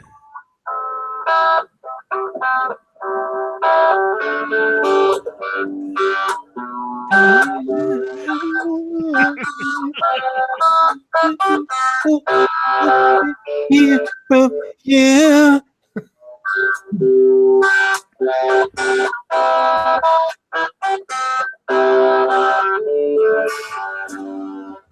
Go ahead, Johnny. I don't know the words. I don't know the word. Isn't that the name of the song? Yeah. More the words. I don't know the words. Something like that. More no words. Yeah. So here's Johnny Beane's GMW Kramer 1984. Go ahead, Johnny. Well, actually, it's not a GMW. Oh, it's not. Well, there you go. I wonder if Gary and Edward actually practiced to that. I wonder if they actually tried that song. They must have. I don't know, man. I can't see Eddie playing anybody else's stuff. But that was such a big song. Yeah, it was huge. Yeah, it would have been funny to see that live, like on the '98 tour. Yeah. Well, I don't think it'd be funny, but No. I can't. I honestly, you know, I couldn't. I never even thought of that. You know, and if you think about it, like when Sammy joined, they did 2, you know, Hagar songs, and then when Hagar started doing his little solo thing, there was another song, you know, that they did. Yeah. Well, you know, and Hagar did his own middle section. You know, what do you call it? You know, Eagles Fly, and That's what I was saying. The third thing. Yeah. Well, I mean, it would have been. It would have been cool if Gary had his own solo section and Eddie came out and they played that song. But the issue would be the harmony vocals. You know, Eddie can sing backup vocals no problem, but Nuno was a different breed. Like Nuno, his voice was phenomenal. Oh, he sings on that too, huh? Oh yeah. Or even like a song like Wholehearted or something. Like if they could have played any extreme song, like a couple songs, that would have been cool to see. Yeah. But I mean, it was just cool that they were doing a lot of Dave stuff and a lot of Sammy stuff, and then the stuff that they recorded. So it was sort of, it broadened that way at least. Well, that was definitely the best thing about, in my opinion, the best thing about the Sharon era was they played everything. Yeah. They're playing Mean Street, and that was cool. Yeah. Somebody get me a doctor with Michael Anthony on lead vocals. It was awesome. Yeah. Just throw it out. Yeah. I missed that tour. I didn't get to see them. I didn't want to see it. That's the only CD I ever returned in my life. Was Van Halen 3. Yeah, that record. You know how I was saying earlier, I don't know if it was here or before, earlier tonight, you know, you listen to a song, it takes you right back to where you were. The Van Halen 3 record, to me, is, I put that on, and I'm right back in Miami. I'm right back at Desmond's house, and all that whole thing, that was during that. So to me, it's a very, very weird record, you know? I mean, it's good. I mean, to me, it's good, but it takes me back to a weird time, you know? But hey, really quickly, here we go. 1984, officially, it's not a Kramer, but it is a really nice custom, professionally made guitar. Let's see. There we go. EVH decal that I got from the NAMM booth in 2013, I want to say, when I had the mustache.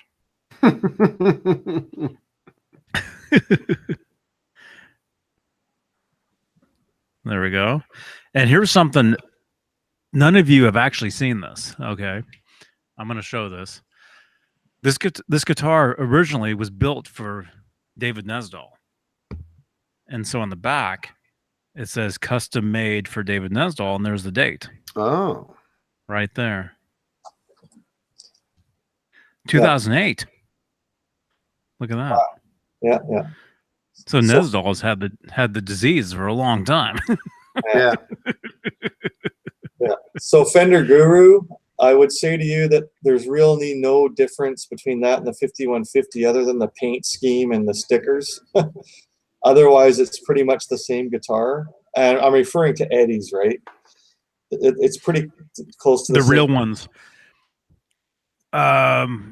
You would think. Yeah. You would think, because it was the same tour and everything. Yeah. Yeah.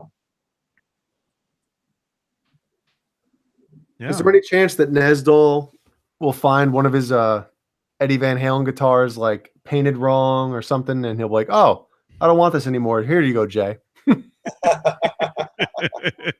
Possibly. This sticker is in the wrong spot." Maybe. I mean, the way I got this was, this was, let's see, Dave, when did we actually first meet? What year is this? 2018. I want to say it was 2013. When did you actually meet? Well, you never met. Well, we've never met and we never will, but I want to say it was either sometime 2013, 2014. Nesdal, he liked my Facebook page, which at the time was called Guitarist Johnny Beane. Now it's called Johnny Beane TV, like the shirt. I changed it because there's a shirt that says it. No, because I do, this is like television to, a lot of people. So, well, better than television. You kidding me? Yeah, better than television. Yep. So I changed the name of the Facebook page to Johnny Beane TV, whatever. But so 2013, 14, somewhere, I get a message from David Nesdal, and he says, "Hey, I want to talk to you, blah blah blah." And it was a private conversation. I'm not going to tell you guys what it was about, but we talked on the phone, and basically, ever since then, we've just, we've been friends. We would talk on the phone. He would call me up, and we'd talk about basically most of the stuff you would see us talking on these videos about guitars, Van Halen, this, that, whatever.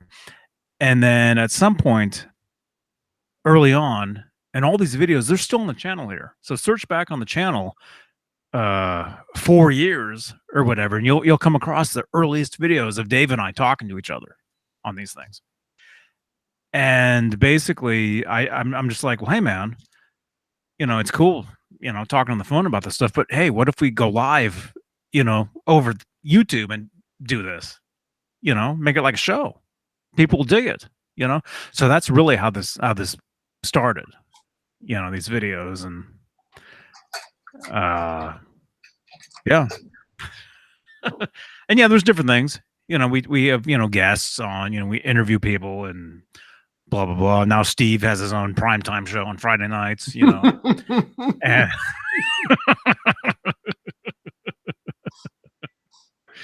which was low in the ratings last week, but I think tonight's will be a little higher. But anyway, so how I got this guitar was, he basically said, well, I've got a 1984 guitar, but I'm having another one built because I had, this thing built in 2008 before there was pictures released of the back of the guitar. Yeah. So the back of this is not correct, which for me, I don't care. Yeah, Nesdal can't have that. No. And Steve's going to go grab the Guitar Man book with the picture of the actual back. So guys, this is Silas. Hey, man. Sean. What's up, buddy? Sean, what's up, dude? Good to see you, man. Yeah. And hey, Sean, when you guys do your next record, I want to mix it. Yeah, I'm not laughing. I'm serious. Oh, no. Yeah. Yeah, for those guys who don't know, yeah, Sean's a great guy, man. Yep. Awesome. I met Sean at the NAMM show many times. We've hung out. Enough. Steve wants to. He's holding the magazine up. All right, show the back of the guitar real quick. Yeah. This is the front and the back. Yeah. So obviously there's no stripes here. I don't know why. Yeah. So basically Nesdal, he told me, well, I'm having another one built, but I've got this one. It's in pieces in my closet on the floor. You know, Johnny, do you want it? It's just a neck and a body. You know, I'm like, sure, cool. So he sent it to me, and I basically slapped it together. You know, put a Floyd on there. I've had different pickups in there. This is an EVH Wolfgang off a Star guitar. Is what this is. And what picks are on there? I see the Van Halen one. Oh logo. yeah. What's the second one? Well, two of them are Van Halen ones. Somebody sent me these. They're just like replica picks. Cool. So what's the green one? Is that a The green one is one of mine. Oh. It's one that I was actually just using. It just says add me on MySpace. This pick goes back like 10 years. Add me on MySpace, bro. Yeah. Which now I wouldn't even go over there because last week on my phone, I went to go to MySpace. I got a pop-up. And I mean on the phone. And it was like, man, that's not good. No. And who bought MySpace? Wasn't it Timberlake. Why? What was he thinking? He was going to make it into some like the latest thing. That's not how it works. People are on the net. He can make it the best thing ever, and people won't go back. No, the name now is a joke. Yeah. When you said it, it's forever messed up, and it's very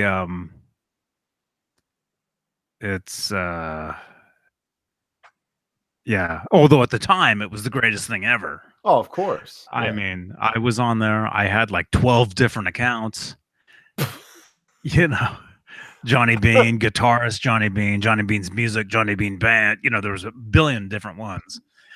But the problem with MySpace was Sean Salas, LOL MySpace instantly. The problem with it was you would go on tour, like the Mayfire. We'd go on tour and we would have an active MySpace. I mean, this was 2008. This is the time of it. You would they would tell me, like the drummer would be like, "Hey Johnny, we're driving into town. Post on MySpace that we're in town." You know, and you do it, and it doesn't reach anybody. You would get no reach for that stuff. Mm-hmm.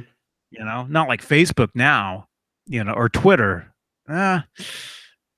Twitter still works, but Facebook especially, you know, like this video, you know, I'll post out, hey, we're live, and look at this, we got 37 people sitting here, you know, and this is mostly off. Some of it was off Facebook, I'm thinking, you know, but where are you going with this? I don't know. It's cool to see Sean in here. Sean, great to see you, man. Yeah. Big shout out to Sean. We had him live on the show here when Caleb had him live. He was gigging. Remember, Sean was gigging somewhere. Yep. And Caleb hooked up and had him on the show here. Oh, in the parking lot. Yeah, in the parking lot. Yep. They were loading out. They were loading out. Yep. Yeah. And actually, Nesdal and I, and we had Sean on here as well. A long time ago. And like I said, I've met Sean at the NAMM shows over the years, and especially the last one, Michael Smith and I. Michael, where are you? We hung out with Sean a bunch and had an amazing time. Amazing. Yeah, I heard he's a good dude. So he's awesome. Cool.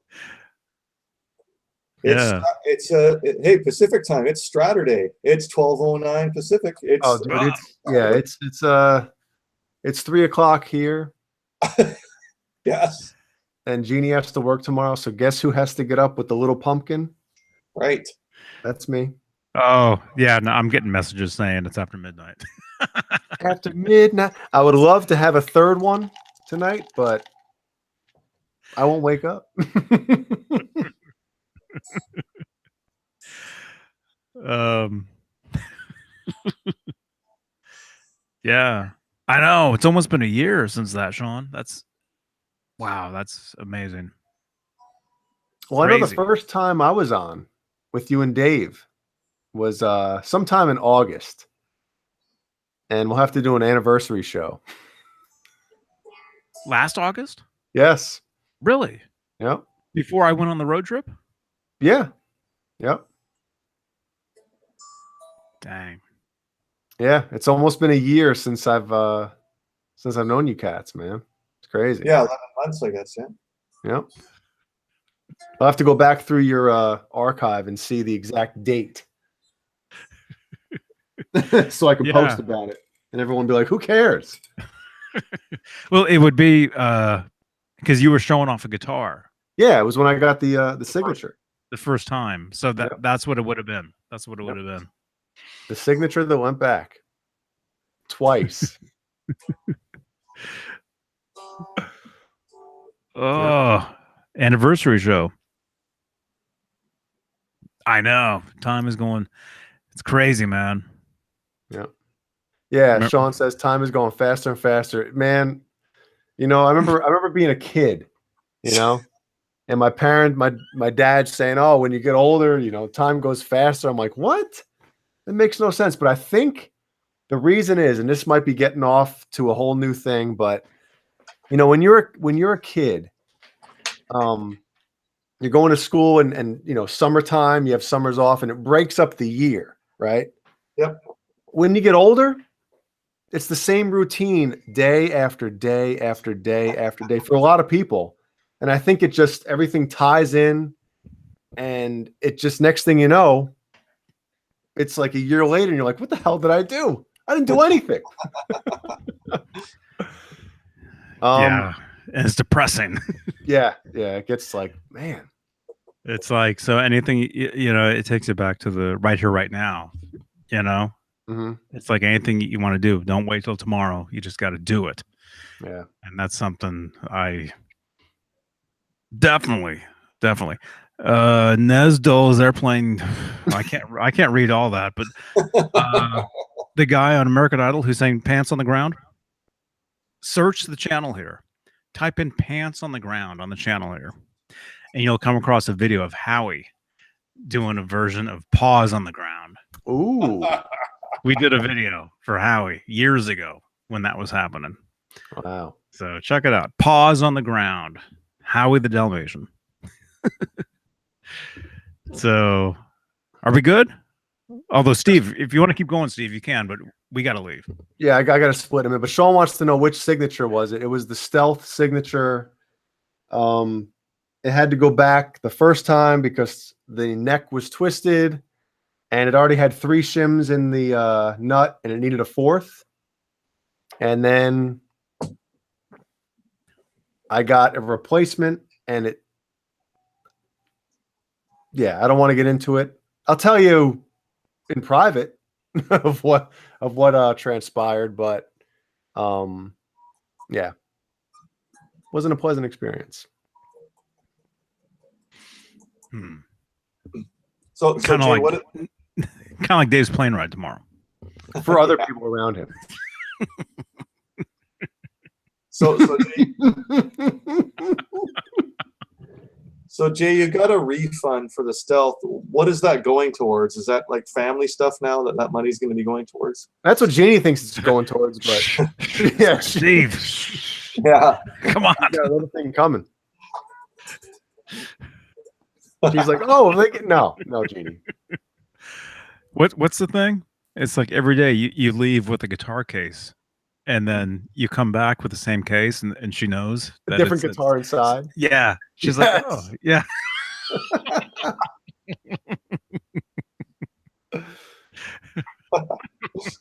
just get guitars that are colored the same, and you'll never really know what's happening. Oh, she'll know, but she, you know what, for all the horror stories you hear about, girlfriends and wives with guitar, if I told Jeannie tomorrow, hey, there's this guitar that I really want, she'd be like, well, okay. but I got to be responsible, you know. To a But certain extent. but you're getting rid of both of those. Yeah. What are you selling to get it? Like, well, I'm selling your stuff, your purses and your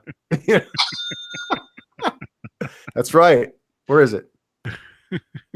Where is it? Oh, here it is. Right. I was looking for the cash register, but there's none. Yeah, Sean, if you wanna message me on Facebook or something, if you really want to know like what transpired, I'll fill you in. But you know, I don't want to be too negative on here.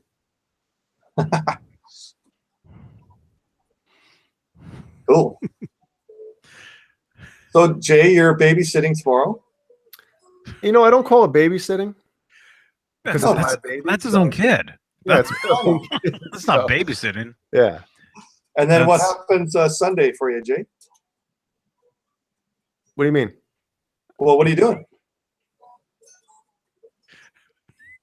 I don't know. Every Oh, day's Saturday for me, so I don't really know. Oh, okay, man. What about you, Johnny? What's happening this weekend? Tomorrow, I'll be sitting here. I'll have some time tomorrow. There's a couple of videos I've been meaning to make. Oh, You know, like I was telling you guys last week about my first amplifier, the Crate. You see it right there. I wanted to make a video with that amp just to show you how it sounds, because I think it sounds cool for being a 110 or whatever it is, you know. So yeah, there's just some videos I wanted to make. There's some different testing I need to do with OBS, you know, oh yeah. different things. What's the holdup with the OBS, Johnny? Why isn't that we switched to that yet? What is it? We need to figure out. Well, the thing is if we want to do like what we're doing, like the three of us, Yep. we need to use a different application. We wouldn't be using Google Hangouts. Right. We'd be using something else. Okay. And Jay knows all too well about this. And we've done a lot of testing with it, and there's been some dropouts where you can't hear somebody, you can't, you know, whatever. And usually it's you, right? Yeah. But the thing is, though, if we start using that, you know, I have to pay for it. It's a paid service. Whoa. So I would have to start paying for something to do this, which is fine. You know, we get the super chats, and that goes towards, you know, all that stuff. You know, that's why people, you know, do that. But it's just trying to figure it out. Yeah. And but I think eventually, I mean, that's the way to go. I mean, it gives you a much bigger, better production, better show. You know, we look better, sound better, can play the guitar on here, no problem. You know, we can have, you know, music, we can have video, you know, all different. There's so many different options we can do with OBS that you can't do with just the regular Hangouts. Huh. You know. Cool. And also it's me sitting here, you know, pushing buttons nonstop and being a producer, you know. Yeah. And everything, director, blah blah blah. You know, there's so much that goes into it. You guys don't even know unless you know. Yeah. So Thanks, Sean Silas. Awesome, man. Thanks for being here. yeah, Sean. Yeah, hope to see you in January, man. I'm really gonna try to make it out there. I feel like I'm running to the end of you know, it's July or almost August, so I have to make arrangements soon, don't I? Yeah. Like less than 6 months. Yeah. Yeah. Sean Wow. says he's going to be there. Yeah. Well, maybe we can figure something out. I mean, I know Michael Smith has been talking about it. And maybe we can, you know, do some sort of Airbnb or something, you know, with That'd be awesome. a few of us. And the thing is, you don't have to drive. I mean, you know, you fly down, you get freaking Uber there and back. It's easy, you know. So basically, all I have to do is fly into where? Where do I fly into? Anaheim. Well, I don't think there's an airport there, but you parachute in. Let's see who flies there. Does Spirit Air fly there? I doubt it. From Myrtle Beach. The Spirit of 76. You'll probably go into LA and then have to fly from there, maybe. And then Johnny will pick me up where? And fly from there. No, I'm not flying twice. No, you would fly into John Wayne. What? You would fly into Burbank, is where you would fly into. That's not on the Spirit Airline list. Uh-oh. Where else can I fly into? Oakland? San Francisco? No? That's way north, buddy. That's way north. That's San Jose, San Francisco. How about San Diego? Well, even San Diego's a ways away. San Diego. You got to fall in between somewhere. Well, give me a place. Oakland? No. No, it's San Diego. What are the towns? Los Angeles. Okay, yeah, that's probably your bet. If that'd LAX. You want me to fly to there? Yes. I'm It'd not a rock probably star, man. probably LAX. All right. When's NAMM? Late January. Yeah. Late January. So I'll just do like January 24th. I'll try that. And return. Let's see. Monday the 28th. Let's see what we got here. Search flights. I can't wait to see this. Myrtle Beach to Los Angeles. That's not bad at all. $188 on the way there. I'm sorry. Yeah. Yeah. Yep. And then return flight is like $205 or something like that. That's not bad. 2 stops on the way there. We got to fill the plane, man. Huh? They have to fill the plane. Wait, John Wayne, Ontario. What? I mean, I guess it's doable as long as it's not a layover. I don't like layovers. Oh, so I take Myrtle Beach to LaGuardia, and then go to Detroit. What are you doing in Detroit? Remember Naked Gun? Oh yeah. Nordberg. Well, find a new pair of pants, and so I would leave at 9:51 a.m. It looks like you want to be there the day before the 24th. Dude, listen to this. I would leave at 9:51 a.m. That's when my plane would depart. And I would arrive at LAX at 10:31 p.m. Damn. And remember, there's a 3-hour shift there too, right? Oh yeah, that's true. Yeah. A 5-hour layover is the first one. Man. Yeah, but that's not. It goes quick, man. 4 hours goes quick. No, it's serious, man. I've waited 8 hours to get home from Hong Kong to here. Hong Kong. Hong Kong, man. What's that? I had to wait 8 hours for a flight and then 14 hours a flying. Yeah. 14. Oh man. Yeah. The longest I did was I think 8.5 hours from New York to was it England? Yeah. 8 or 8.5 hours. Yep. Wow. Imagine being on Dave's flight tomorrow. And sitting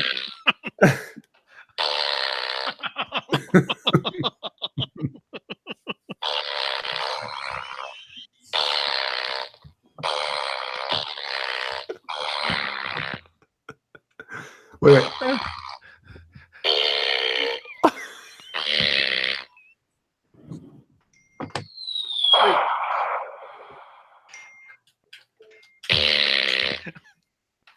Can't you wait a second. With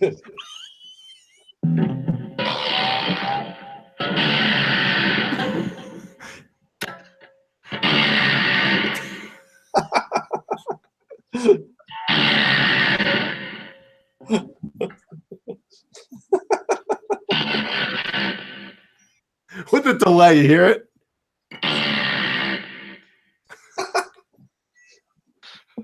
Nez delay.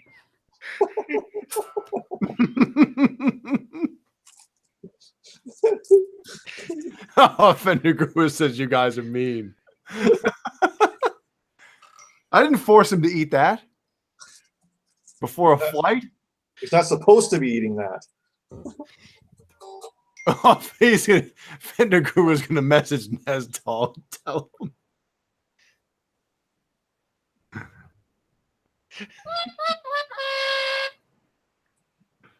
Oh man.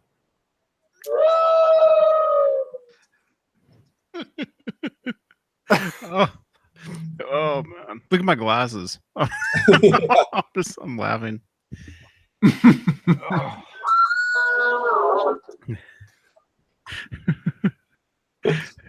You know, Steve Stevens has his little ray gun that he uses. We have a friggin' fart machine.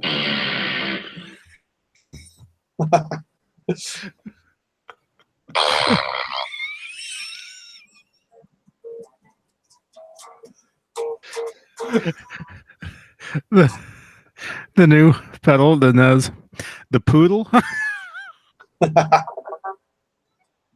Poof. John Beane's Oh man, John BL's hitting the hay. Yeah, I gotta hit the hay too, man. I gotta go too. I can't talk. I'm getting yelled at. Oh my God. All right.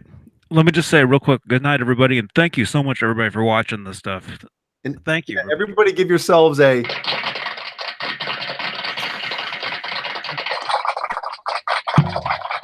and also a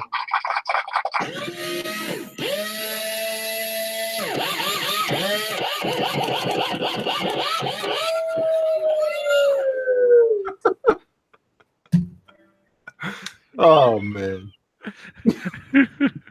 It sounds like clowns laughing. What that sounds like when you were doing